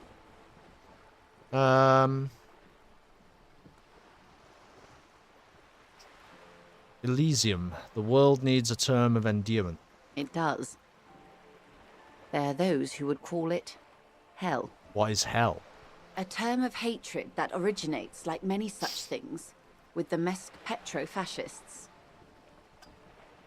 Don't feel like I've got the whole picture yet. Oh, you want a picture of the world? There is no complete set yet, dear. They're having some trouble reaching orbit.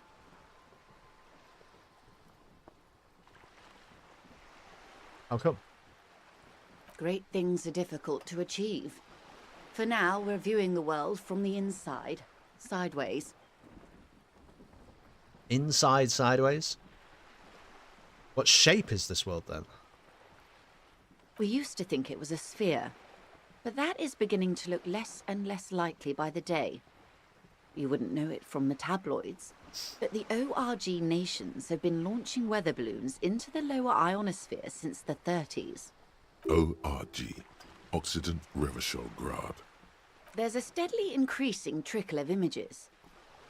Between the big three scientific contributors, they're piecing together a dark grey corona. Dark grey corona? What have I just got involved in here? I was coming for money. Yes.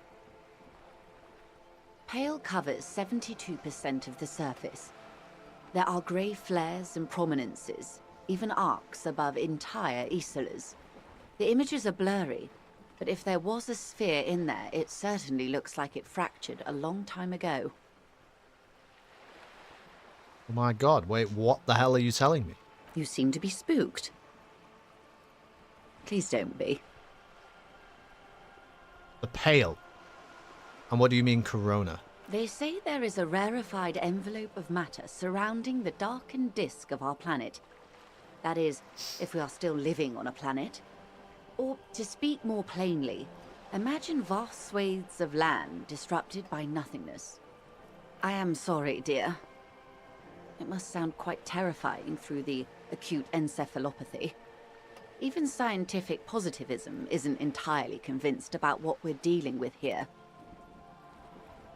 Okay. But this is one of the greatest questions of our time. Maybe when they get the complete set together, it will jolt us out of our rut, bring us together, however naive it may sound. A fractured corona doesn't feel like it's going to bring anyone together. Well, I don't fucking know. Okay, and then everything will be okay? I don't know about things of that scale. My expertise lies in nations and trade routes, one or several layers below everything. But yes, we'll be fine. Don't worry. She does not seem convinced that you'll be fine. If anything, she's realizing how deep your condition runs. What was actually going on with the weather balloons then? Wait. Are you asking me?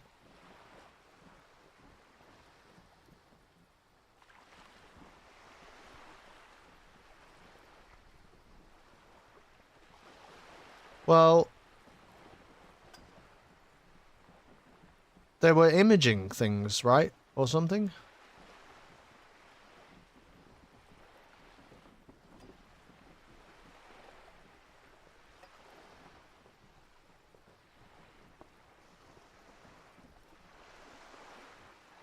They're having trouble reaching orbit. I'm interpreting the game as saying that at the time they weren't sure. They weren't sure if the Earth was fractured. But today, presumably, we know that it isn't. I'm not sure that, like... but here's the thing, Nam. Are you trying to...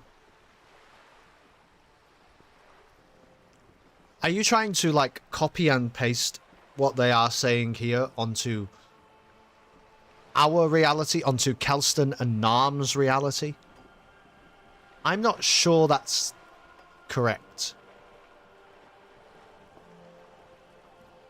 Because I think that she's just telling me how it is.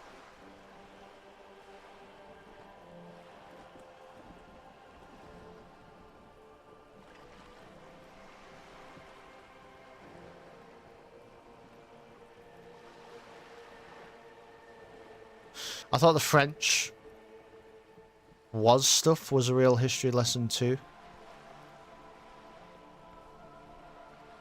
No, yeah, I don't think it's trying to tell me about my world. I think it's trying to tell me about... I don't even know the character's name. My character's world in Disco Elysium. It certainly doesn't feel like I'm fine. You have misimagined it. I don't have the power to convey to you the effect and geometry of the images that depict our world from below low orbit. It's like the crowning of the world. It's insane. Very disco. Oh, okay. You'd love it. Well, if you say it's disco... See? Everyone finds something worth holding on to in this world, however wasted its opportunities. Suddenly, you're conscious of yourself standing there, on whatever this all is. Your arms hang down by your sides. The lieutenant observes you both, silently. He adjusts his glasses. You said pale. What is pale? The pale is not, technically speaking, part of reality. Yes. Also, I think we've had enough excitement for today. Remember, we have a cadaver to attend to. Of course, Lieutenant. Let's try something else. No. Fuck you, Kim. I want to know what the pale is. I don't think your colleague would appreciate that. He has already been so patient with this whole exercise. Let's continue with something else, all right? Oh. You can ask about anything else in the world. Anything. It just said... Talk to Joyce about the pale without Kim. Okay. This is not going to happen with the lieutenant present, unless you can convince him to step aside. Ask for Kim to step away while you discuss the pale. This seems like pretty high. This seems like a thing we might be able to do. Good idea. Oh, yeah. Just ask him. He won't make a scene.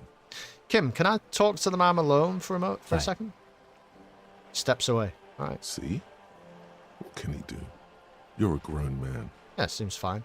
All right, tell me, what is the pale? Are you sure you're sure? Your colleague seemed adamant. Yes, what is the pale? Okay. The pale is the most dominant geological feature of the world, Detective. The separative tissue between the islas. It is the inter-islary mass. Right. And what is an isla? Isla is a Messinian word for a continent of matter, enveloped on all sides by the pale. Also, isolation, or landmass.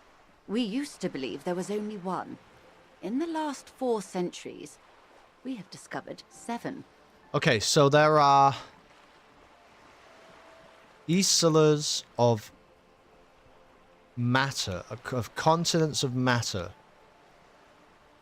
enveloped on all sides by the pale. So is the pale like the ocean? Yeah, I think does she mean that? Yeah. Okay. Mundi, Seol, Samara, Ilmara, Grad, Katla, and this, Insulinde. 7 continents separated by ocean. Okay, and Insulinde is... An oceanic isla. It comprises mostly Oh, water. no. Muindi is the largest, Katla the coldest, Insulinde the bluest. What can I say? Each is perishing and dear. Okay, so no, because if this is an oceanic isla, then the pale is not oceanic, right? So what is the pale like? Achromatic, odorless, featureless. The pale is the enemy of matter and life. It is not like any other, or anything in the world. It is the transition state of being into nothingness. Okay. The negation of being. The negation of... That's right. The negation of being. She tightens her hood around her neck. It's cold outside. What are its physical qualities? It's difficult to describe, or even measure. something whose fundamental property is the suspension of properties. Physical, epistemological, linguistic. The further into Pale you travel, the steeper the degree of suspension, right down to the mathematical. Numbers stop working. No one has yet passed the number barrier. It may be impossible. Oh. Is it making a game design point? 7 game maps separated by undesign? Almost like... Right, maybe. It's like getting a bit meta. If we're surrounded by Pale, how do you get from Isola to Isola? Oh, it is so difficult for us. It is possible to force dimensions on the Pale. In modern times, we can even compress its latitude, bouncing radio waves from one end to the other, shortening the path. It is possible to force dimensions on the Pale. Bouncing radio waves from one end to the other. Okay. But it is still hard for humans to navigate the Pale without getting lost. Or having our minds damaged. Okay, is the Pale here? No, Detective. We're safe. It begins there, 6,000 kilometers to the north, and even more to the south, east, and west. You are in the middle of the Isola. Okay. As your gaze instinctively turns north, a small black pit opens up in your stomach. 6,000 kilometers from the end of the world? Yes. That is enough. Many cities are built much closer. And in the north? An uproar of matter, darling. Rising into the Pale. Rolling. Evaporating even. A great vision. The area of transition between the world and the Pale is called Porch Collapse. Okay. Imagine a grey coronal mist. Cold vapor marked by spores of an opportunistic microorganism. A mold that's adapted to grow at the edge of the unrest. It's the most disco thing you will ever see. All right, man. It's disco. Pale is disco. The Pale can damage the mind? Extensively. How? Some say the damage stems from extreme sensory deprivation. Others argue that Pale somehow consists of past information that's degrading, that it's rarefied past, not rarefied matter.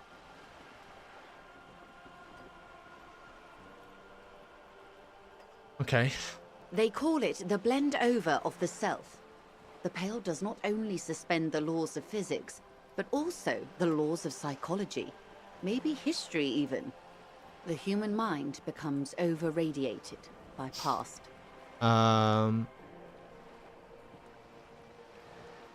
What does rarefied mean? In this context? Like...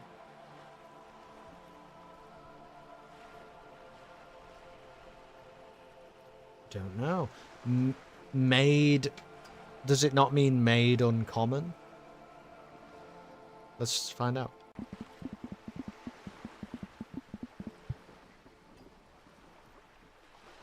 Something that is less dense, highly exclusive, or intellectually elevated above the ordinary. It generally describes either physical substances, like air, or abstract concepts like social circles and academic debates. Something that is less dense, highly exclusive, or intellectually elevated above the ordinary.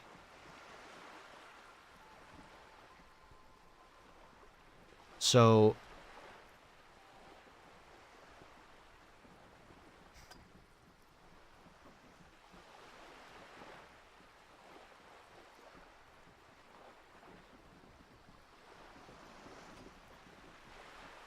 The human mind becomes over-radiated by past. Are we going to go to the Pale? What the hell is this? Who says and who argues? Who says and who argues? The logical positivists say, the dialectical materialists argue. Okay, what does this over-radiation feel like? It feels terrible. Absolutely terrible. International standards strictly limit civilian travelers to 6 days of pale exposure per year. So you can actually... So I thought like the pale was some sort of all-encompassing void, but she seems to think you can be in the pale a bit. It's more for her. Way more. Oh. You're not a civilian passenger? No, nameless detective of the Citizens Militia. I am a member of the Entropanetic Business Class. I'm cleared and trained for 22 days of pale transit annually. Interesting. Are you over-radiated? Up to my gills, officer. What is entropanetic? Entropanetics is the scientific study of the pale, or a recent iteration of it by way of grad. The study of the pale reaches back 6,000 years. The Pericarnassians called it the Western Plain. Okay. They had not traveled the entire circumference of the Pericarnassian Super E-Solar. It was not merely in the west, it was everywhere, even then, surrounding them. Did they cross it, the Western Plain? There are signs of pre-modern crossings. Successful navigation of the pale relies not just on technical know-how, but intensive psychological preparation. Some of these tactics have been known for thousands of years. What has entropanetics changed, then? Nothing. We remain powerless before the pale. The only real advance in pale transit is the speed with which an aerostatic craft can pierce it. Less exposure leads to less effects later. What is an aerostatic craft? Don't you see what I mean a little bit about the exposition thing? Like, what the fuck? Is this even going to come into play? I thought we were solving a murder. Hybrid I know airships, I've detective. decided to get involved in this, Conventional rotors or jet engines no longer add velocity after the point of reference for motion is suspended, once you've crossed from near pale to far pale. Hybrid airships. Oh, the point of reference for motion is suspended, so... Okay. In essence, we throw them in and they come out the other end. If we throw them precisely. Okay, and if we don't? Then they don't. Right. Gone, like a skipping stone beneath the surface. How much pale is there compared to the world? The pale outweighs reality 2 to 1. There is more pale than there is matter. Okay. And the ratio is slipping. Slipping how? The pale, there is more pale than there used to be? What do you think, detective? I don't fucking know. What sort of a question is that? I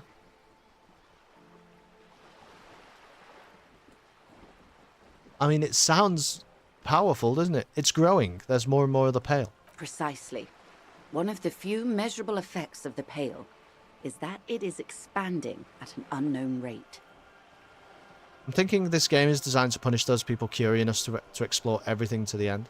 The game designers were like, just for you, we're going to put 20 times more world building in than needed. Yeah, An maybe. intuitive conclusion of that development is that one day the pale will cover everything. But this sort of talk is mostly left to extremists. The rabbit hole doesn't end to teach you that you can't pull every thread.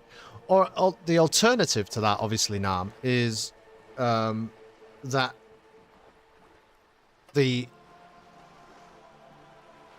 actual core of the game, which initially I think that I understand the core of the game to be the murder case, and maybe slightly by extension my identity, like who I am, and maybe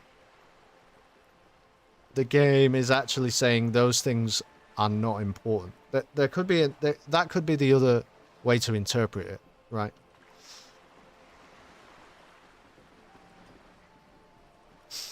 An intuitive conclusion of that development is one day the pale will cover everything. Where would we go? Most people and indeed most private and government sector organizations, entire civilizations and religions even, find handy ways to ignore or downplay that knowledge. I suggest you do the same. Okay. Off we go. You see the hanged man's mouth open. Oh no. Off we go into the wild pale yonder. One and all. They say pale is death, but for the universe. I see. The inevitable heat death of the universe is actually just the pale. Why should we just leave, and the world get left behind? Let's return to reality. Yes, sweet reality. But before we do, tell me, Detective, is this the first time you're hearing this? Do you really not remember anything?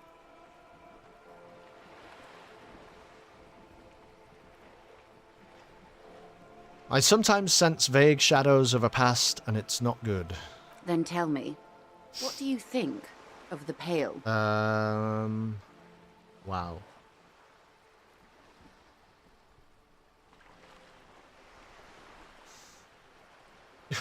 Its advance can only be stopped with immediate, total, ruthless communism. Yeah, whatever. I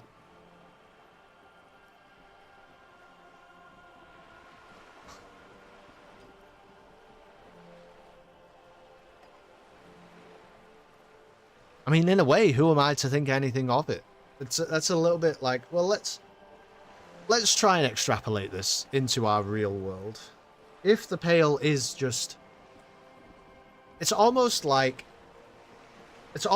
a metaphor for entropy, right?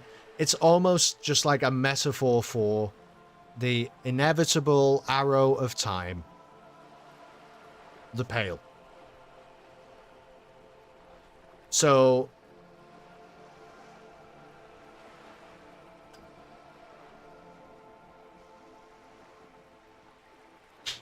I think it's disco. I don't fucking know. Someone played Talos Principle and thought, those puzzles are annoying. We should make an entire game out of those computer terminals. Yeah.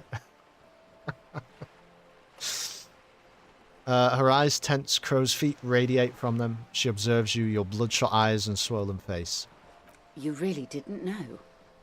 This does not spell good for the investigation, Detective. If you don't know even this, then...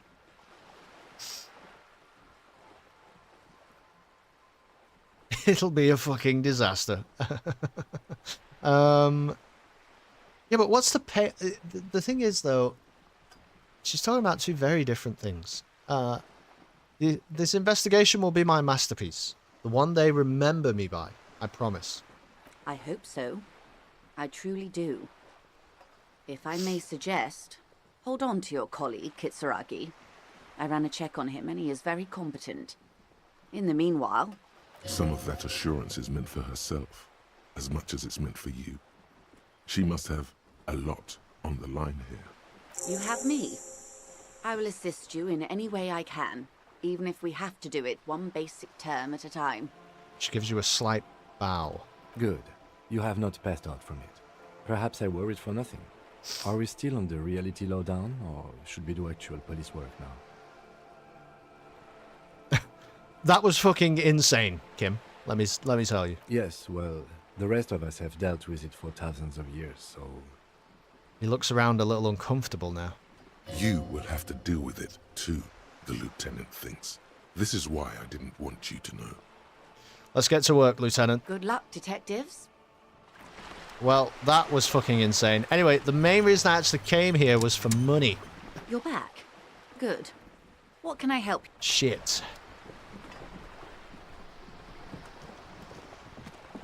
Well, what now?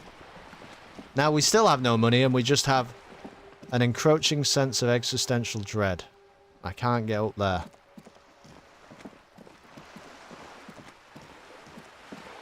She gave you 30 experience, all you care about is money. But I have to have 20 money, I think.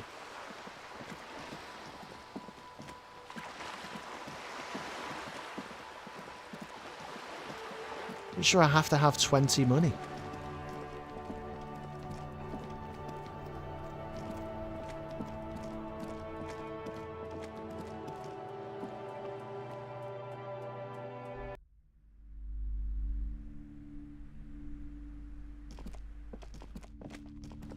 You see a set of tattered curtains blocking the way to another room.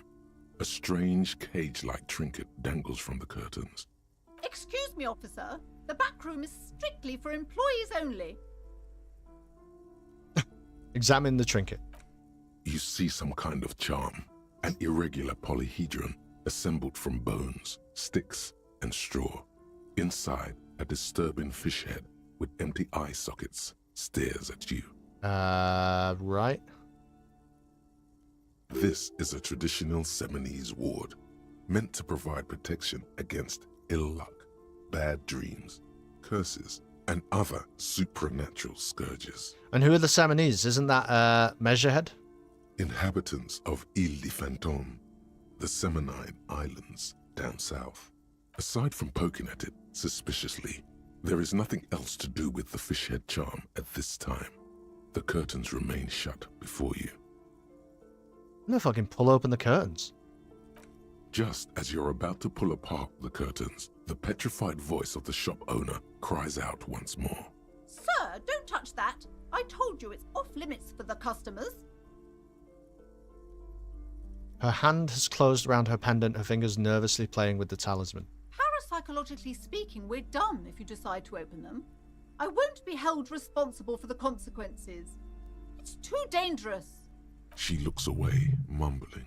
Why is everyone always messing with the curtains? Why can't they just buy books like normal people?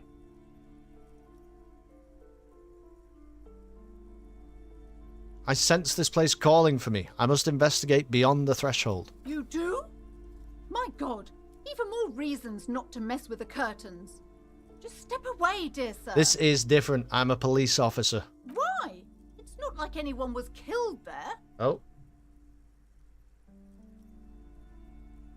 I am sorry. I don't mean to be so impolite. Just please don't go there. I can't allow that. You'll only make things worse and unleash the powers. I don't care. You can't stop me. I'm opening the curtains. No! Please just talk to me, officer. Come here and let's talk this through before you decide to do anything extreme. How about you pay me instead? Talking is always good. Go see what she has to say. There is something mysterious about the curtains. Be careful. The curtains, tattered with age and covered in dust, hang before you, as if taunting you. Rip them apart. You see a dimly lit room full of dusty furniture and trash. A doorway stands in the back, covered in dozens of scary little Seminese wards, your shadow looming over it like an omen. I warned you. You're unleashing forces beyond your understanding.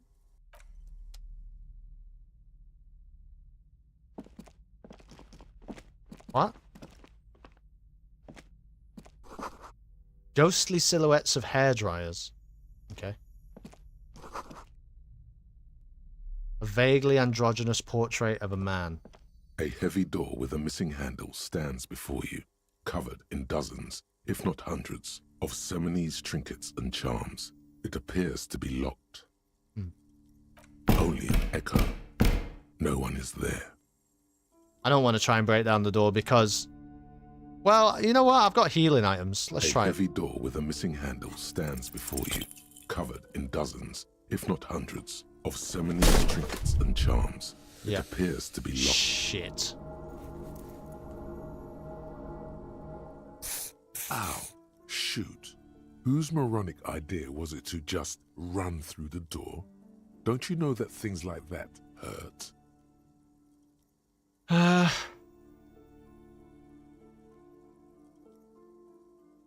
That was a really bad idea. Are you alright? This looked pretty intense and painful, I must admit. What is going on there? Are you really trying to break down the back door? Yes. I warn you, don't tempt the spirits, officer. Don't tempt the spirits or you'll damage the holy wards on the door. What are you fucking talking about? It barely looks like you've done any damage to the door, however. It's still locked and closed, covered in dozens of little charms and trinkets.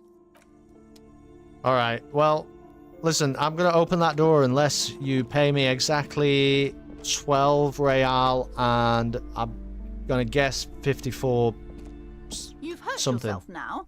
I told you not to mess around back there. What are you even trying to accomplish, you fool? I need to know what secrets lie behind the door. It's part of a spiritual quest. You're only making things worse. Stop it. Be compelled to look at the books. Go to them. Who's the little girl standing outside? Annette, yes, my daughter. I hope she wasn't slacking off again with her nose in science fiction. Tell me, was she at her post doing her job like a proper girl? Yes. Wonderful. Did you talk to her? No. Why not? Was she not friendly enough? Were you not compelled to talk to her? You people are insane. I don't know. I just walked right in here instead. Oh yes, okay, that makes sense. It's working then. Yes. Do browse our books, sir. I think...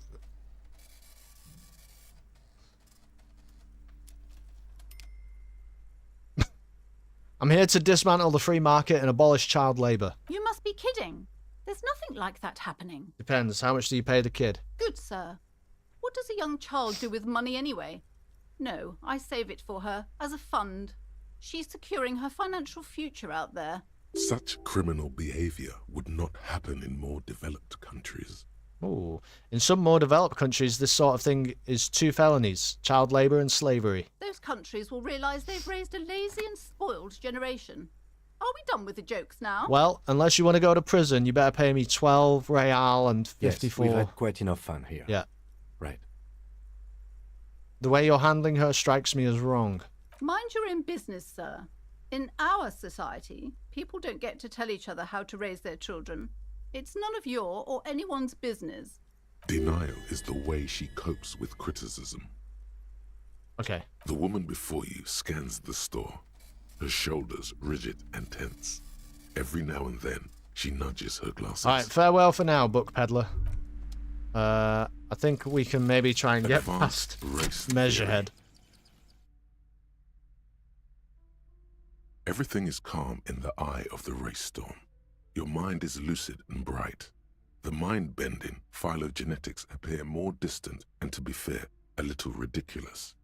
The great race mystery has cleared up. All that's left to do is verbalize your thoughts. Go and talk to Measurehead about your newly found insights. Okay. Well, this might be the only method of progression that we have available at the moment. So, we're gonna go and pretend to be a Seminese supremacist to Measurehead. Which, to be fair, for my 3rd time playing this game, feels like a fucking insane sentence to be saying. But that is where we are. So I think that's what we're going to do.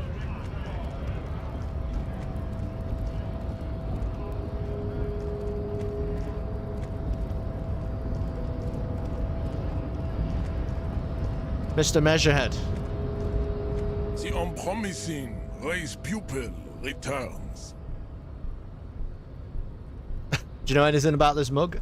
He does not so much as glance at the object. This your kind of thing? Stop showing me your pathetic cup. I have no interest in it. He had nothing to do with it. Shit. Okay. I think I know what the race enigma is. And? Shit.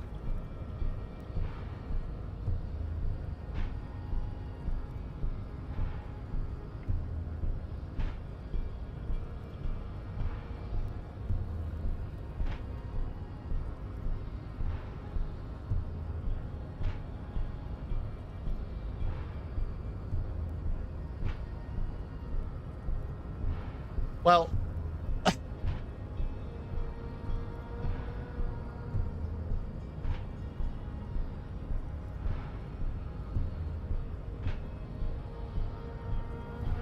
this dump is ready to be superseded by the Areopagite Superstate. I can serve as clerk in your administration. Maybe you need a cop. Everyone can see that. It has little to do with the race enigma. Shit. Baby, don't be mean. Give him another chance. Anything for you, babe. Oh, right, okay.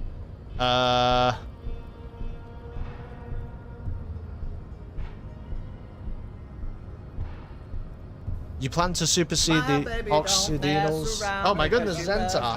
Thanks so much for the subscription. How the hell are you doing? With their own race theory. Look, babe. The minion of law is also a racist. But his racism is basic and rote. He thinks he has solved the great race enigma by describing a rote mechanism of scientific competition. So unadvanced. The basic race education he received in high school has led him to think his phylum are the sole authors of race theory.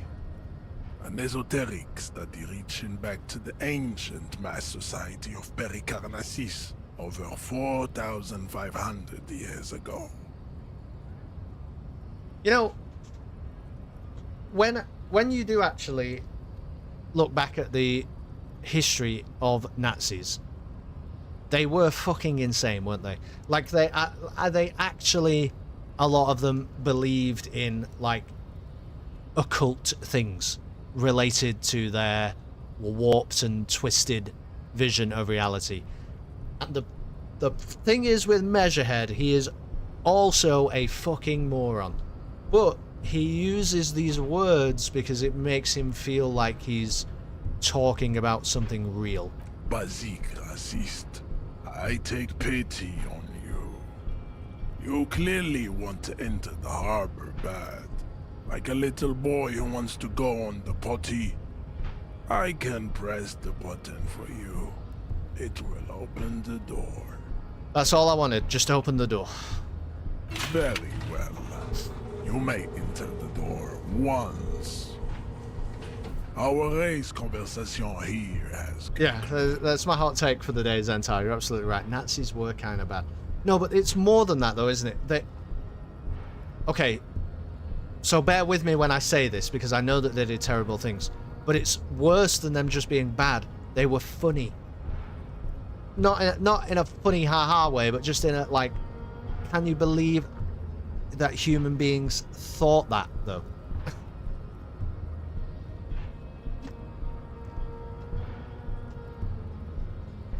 Their ideology was so important to them that it had them believing obvious untruths.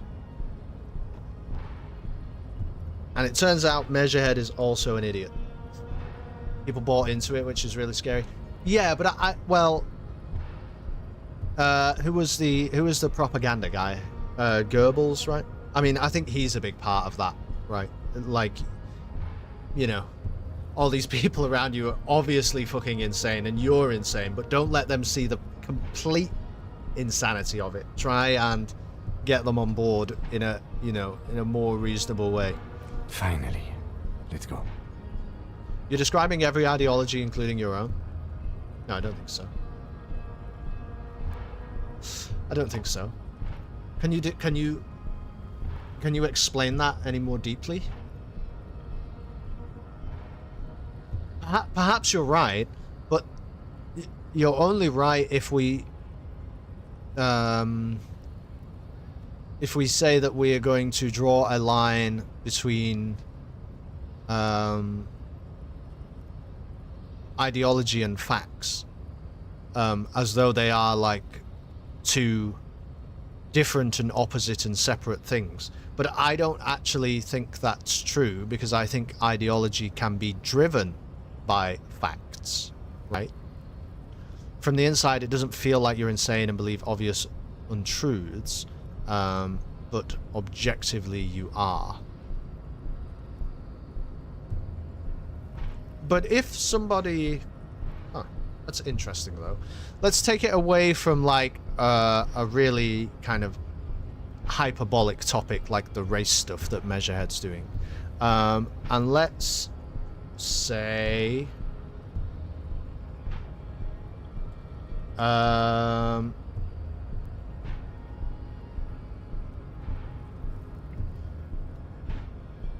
would it be an ideology to you that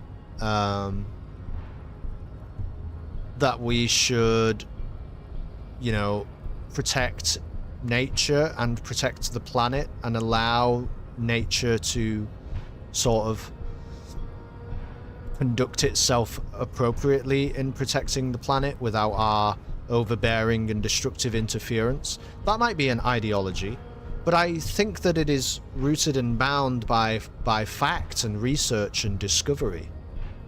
Do you know what I mean?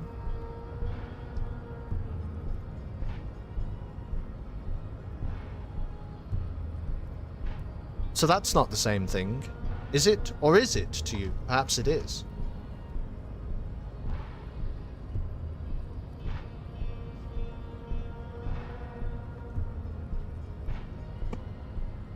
Look at that silly outgroup and the stupid things they believe isn't rationality, it's just in-group favoritism. Exactly what you're criticizing, which makes it ironic.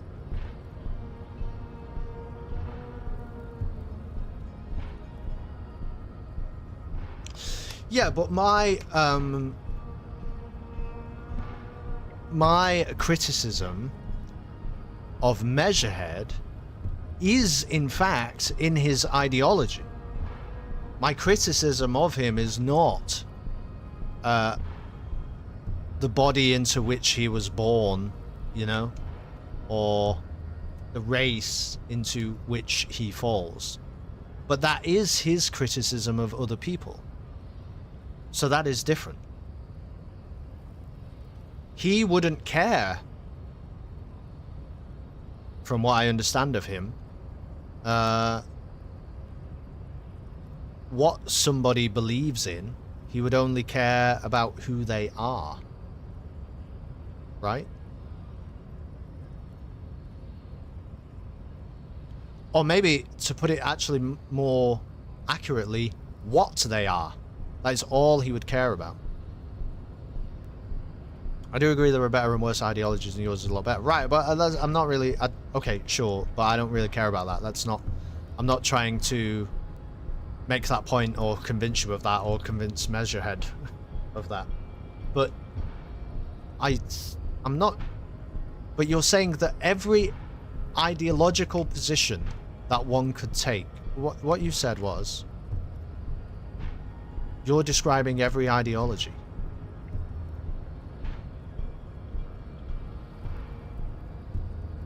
That every ideology believes obvious untruths.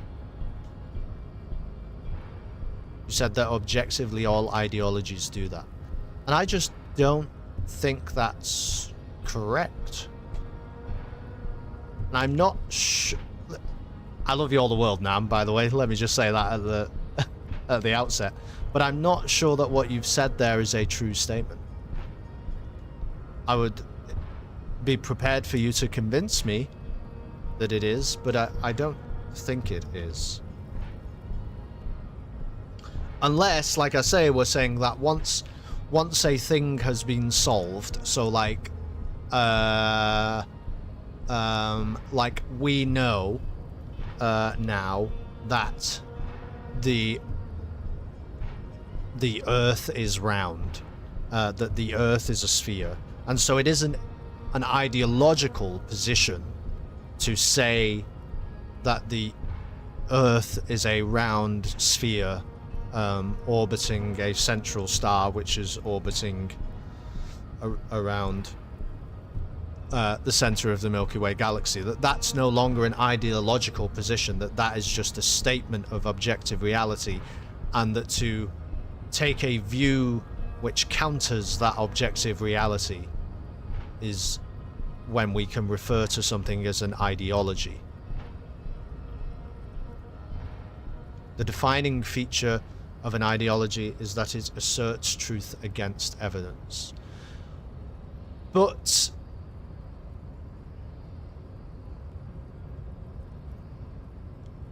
where do you draw the line, though?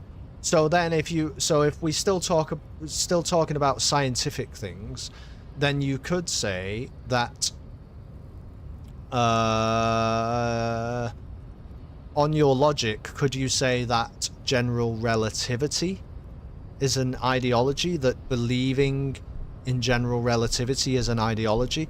Because we're pretty sure that it's not exactly correct... Oh. I may be answering my own question here if I get far enough.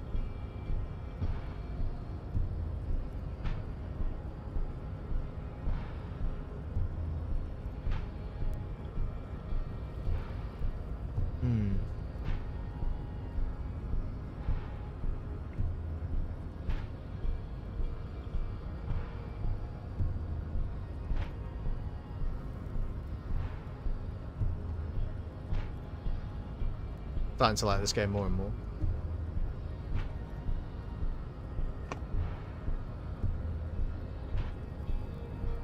I guess I will have to ponder that. Do I think that there is...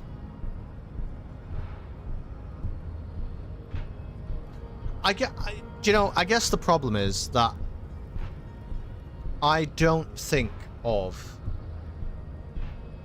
I don't think often of language as a very rigid and structured thing. Rather, I think of it as a moving, evolving, ever-changing thing.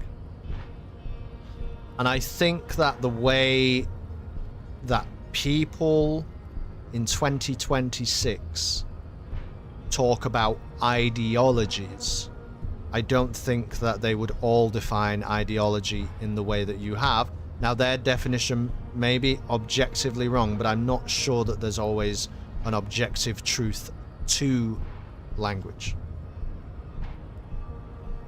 But on the broader point,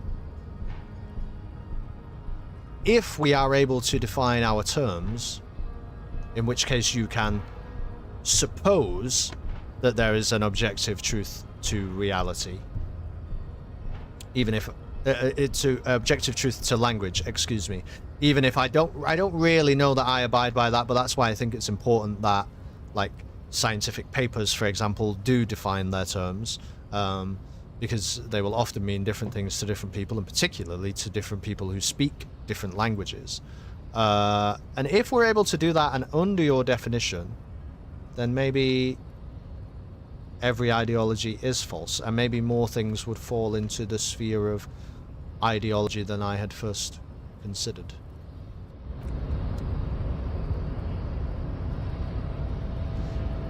Measurehead, can I go here now? What the fuck is going on? What door did he just open? The unpromising raised pupil.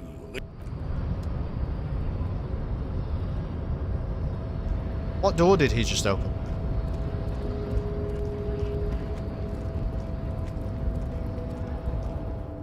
Oh, I guess it was this one.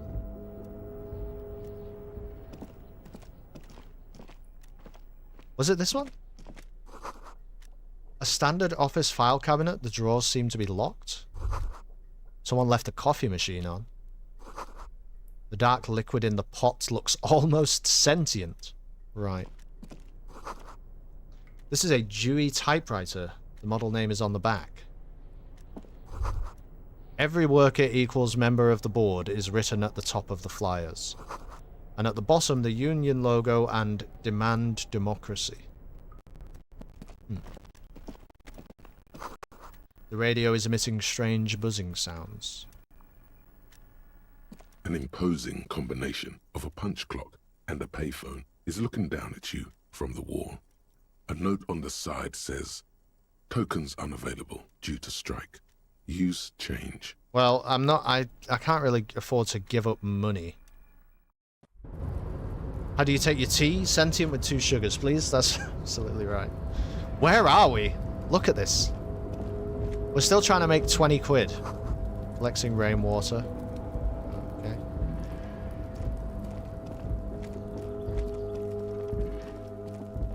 I mean, here's some, here's some money. Kim, get out of the fucking way. Kim.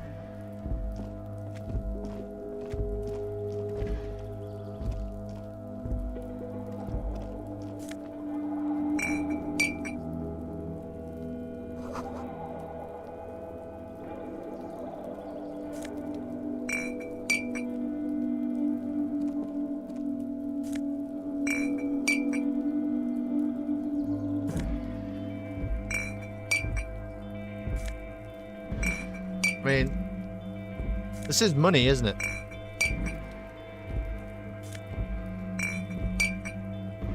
This is money. Not sure it's really enough money. You're gonna be rich. At least 3 packs worth of cigarette butts. Snow is quietly covering the numerous wine bottles and cigarette butts on the ground. Someone partied really, really hard here. How hard? Well, they went through 6 bottles of potent Pilsner, 3 bottles of Commodore Red, and almost 4 packs of cigarettes. It must have been pretty hard. Did I do this? Well, yes, I think we can say with relative confidence that it was you. What? I thought you were going to say no, Kim. Yeah,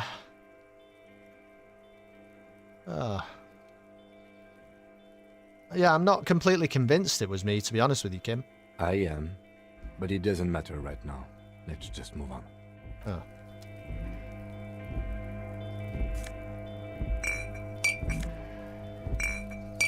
Alright, well, that is a lot of money. This is the night watchman's booth. The name on the door reads, René Arnaud. Oh, we know him. Listen, it's okay to take a few minutes to yourself. Sit down and have a breather. You need to rest. Your body is aching. Getting in here has taken something out of you. Have a seat.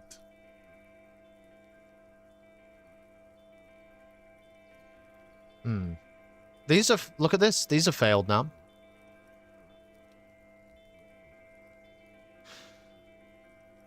My volition and my endurance just failed. This is where Renee works. I'm going to look around. If you must. But please hurry. We are pretty easy to spot up here. Nothing incriminating catches your eye. The cabinets are clean and their sparse contents meticulously organized. There's a framed photograph on the table. Take the It's picture. a black and white photo of a young couple out in a street fair. The man, René, is dressed in a Royal Carabinier uniform. The girl is young and very pretty. She is smiling playfully at the camera. René looks like he's about to smile. This photo must be tied to some good memories. Why did you take that picture of René? I'm going to ask him about it. You're really interested in that old soldier. Not sure I understand your fascination, but sure, as long as it doesn't take up a whole lot of time. So I can't really... Should I have a rest? I mean, the voices in my head were telling me to have a rest, but it's a failure.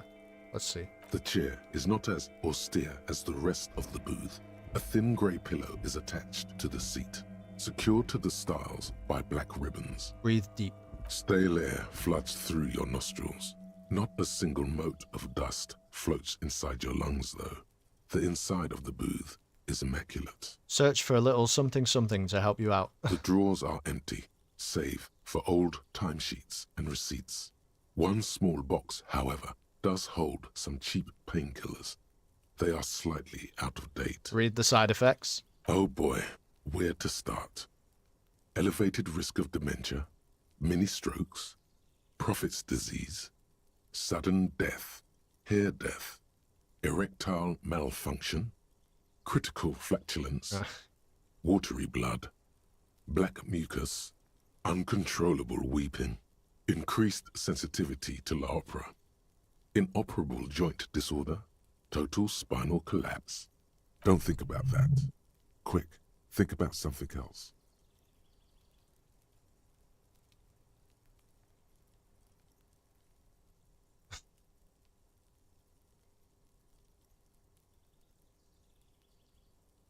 Oh.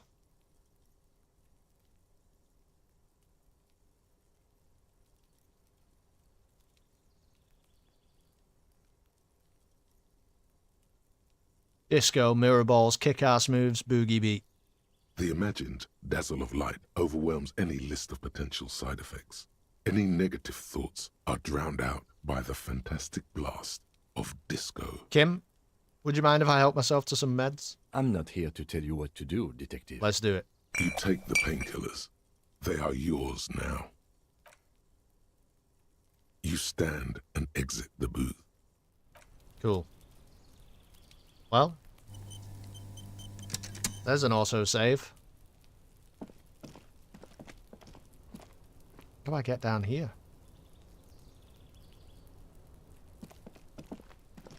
Can't really take these stairs, I don't think. Oh, here. All around you, great machines in quiescence.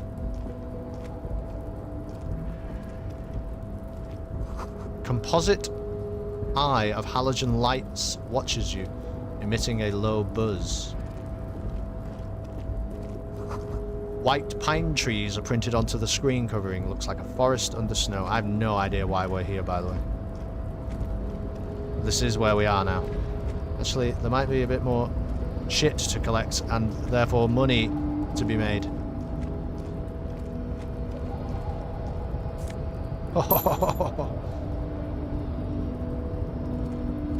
Kim, we might be able to afford one night at the hotel. Kvalsund. Right.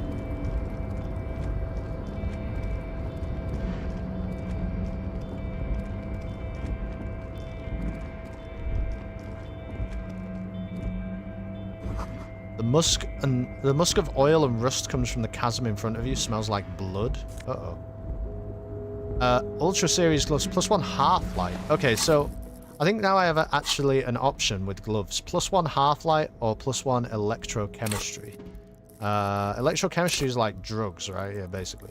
Half-light allows me to threaten people. Yeah, I don't care about that. I don't really care about that.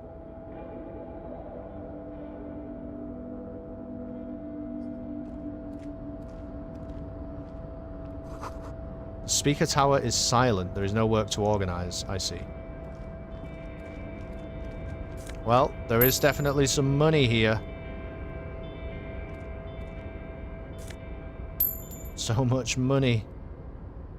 We might be able to do it.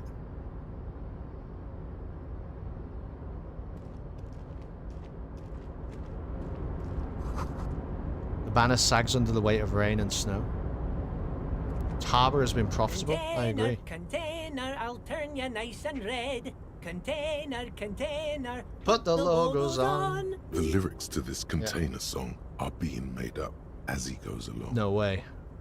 The accent is so thick, it's impossible not to notice he's Ubi, from the vanishing peninsula of Ubisund on Mundi. Mundi?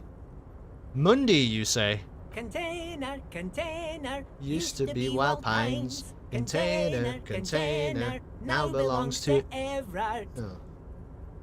Oh. The tiny man is so engaged in his work, he doesn't notice you.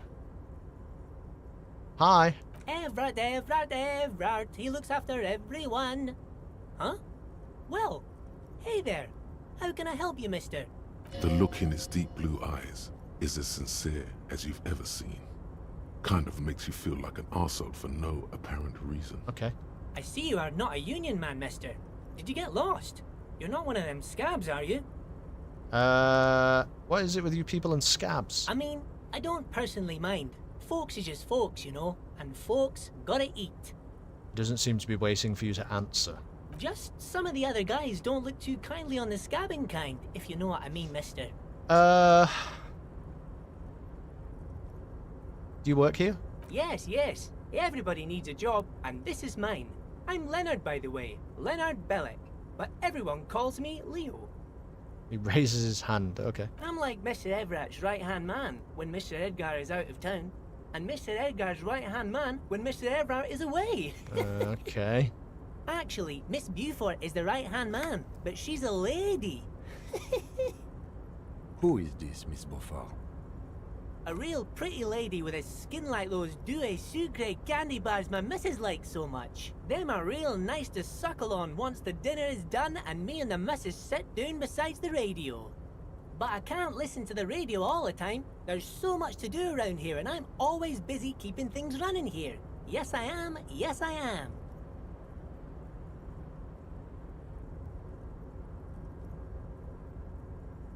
I think you're doing a great job around here, Leo. Yes, this place really seems to run like clockwork. Keep it up, Leo. Well, thanks a lot. Coming from you, it means a lot, really. Sometimes I feel some of the guys don't really get how much I bust my ass for them here. But you guys are alright.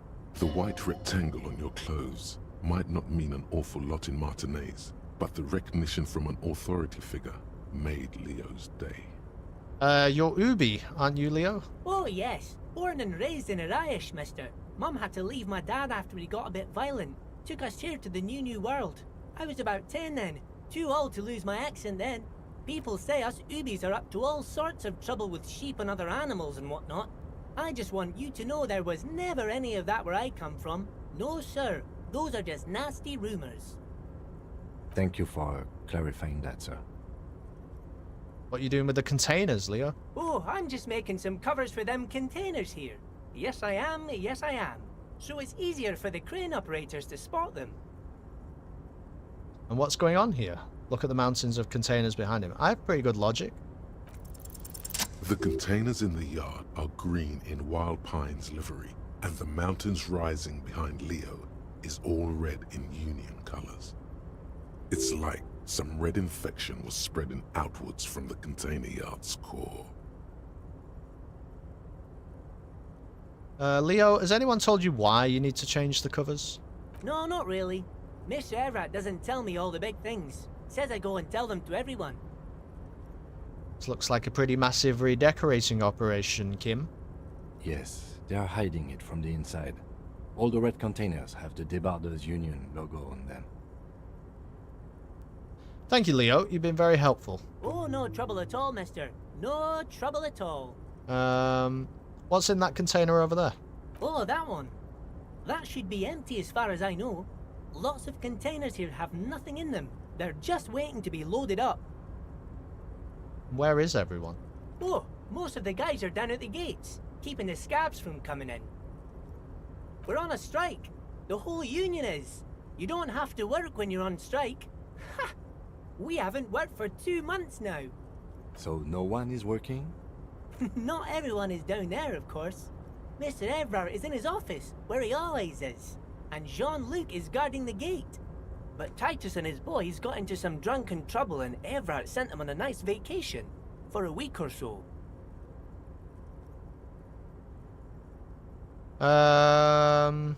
What kind of trouble did they get into? Oh, I'm not really supposed to talk about that.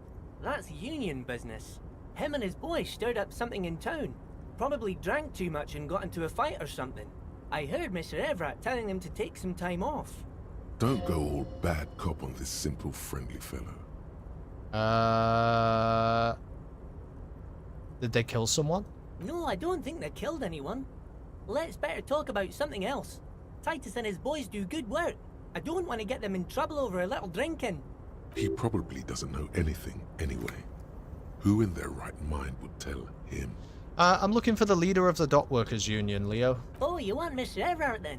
He's an awfully nice fellow, he is. Him and his brother are both nice fellows. They've lived their entire lives in this here neighborhood.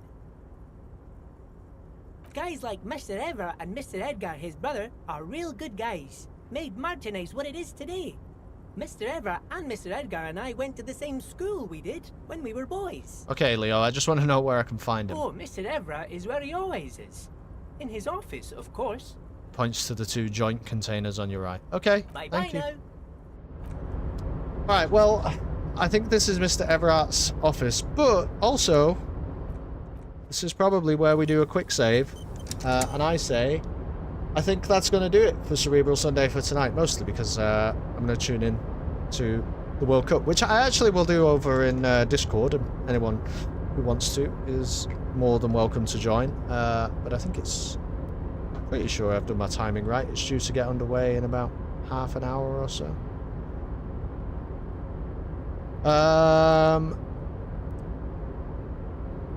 No, thank you guys. That was cool. And yeah, I actually think so. I think I was like slightly negative about this game going into the stream today, Nam, but I do think it's yeah, I'm a little bit like you. I kind of warmed up to it today, but I'm still not clear. The problem is, it seems to be giving me like critical missions that's like get to 20 money, and I really don't know how to do that. And not only that, it seems that I need 20 money per day in order to like keep going. Maybe I can just sleep somewhere that isn't the hotel, though. At this point, the game seems like maybe it gives you some freedom about that. But I don't know. I mean, the time keeps ticking away, and we got to find a way to do it. And that's the bit that's still freaking me out. I'm like, how much should I really be concentrating on that? Because we just saw how many bottles, and I basically spent like I was doing a bit of talking and messing around about the pail, but all the rest of the stream I was just focused on like getting money, and we got like maybe 5 real, which is not even nearly enough. So I don't know how we're gonna get there. But anyway. Cerebral Sunday should be back next week. It might have an earlier start time again, just so that some of the football can be watched later. This week coming up, I am not in work at all. It's actually my birthday tomorrow, but more importantly, my little niece Lily's birthday. So I don't know exactly how busy I'm going to be through the week. I think that we're going out with the family at some point on Tuesday or something, but I don't know. Maybe I'll have some time to get some streams in this week, so just look out for it. But Cerebral Sunday will be back next week anyway. I don't know exactly what time yet, because I'll have to look at the schedule on Sunday, and we'll sort of take it from there. I'll update you in the Discord. That is the best way to find out. It's always the best way to find out, because I'll let you know what's happening in there. That's it though, everyone. Good night. Enjoy yourselves. I love you all a lot. Over the coming days, until I see you next, please be unspeakably and indeed unreasonably kind to each other. And I will see you really soon. Coffee steam, tabs all lined on the screen, brain teasers and puzzles flow. The weekend's final show. You say one more mind, and we say time is loose, and pixel doors, hidden hallway turns, chats on fire, big brains burn. Cerebral Sunday. Staying up to think, twisting logic, while the week stays from the brink. Puzzle pieces click like ice cubes in a stiff drink. On Cerebral Sunday, we're staying up to think. A fresh level of inscription, time loops and parallel dimensions. Kelly quotes some book from his shelf. Chat's busy arguing with itself. Press left, no stop pressing. Every fail's a kind of blessing. Laugh loud, open up your third eye. There's secrets hidden just inside. Cerebral Sunday, we're staying up to think, twisting logic, while the week stays from the click like I see in a stiff drink. On Cerebral Sunday, we're staying up to think. The sun going supernova is someone's idea of fun. Half deep thought, half bad pun. Boogie Bills has 10 health. A conundrum, smoking gun. One more try, one more. Cerebral Sunday, we're staying up to think, twisting logic, while the week stays from the brink. For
we're staying up till then.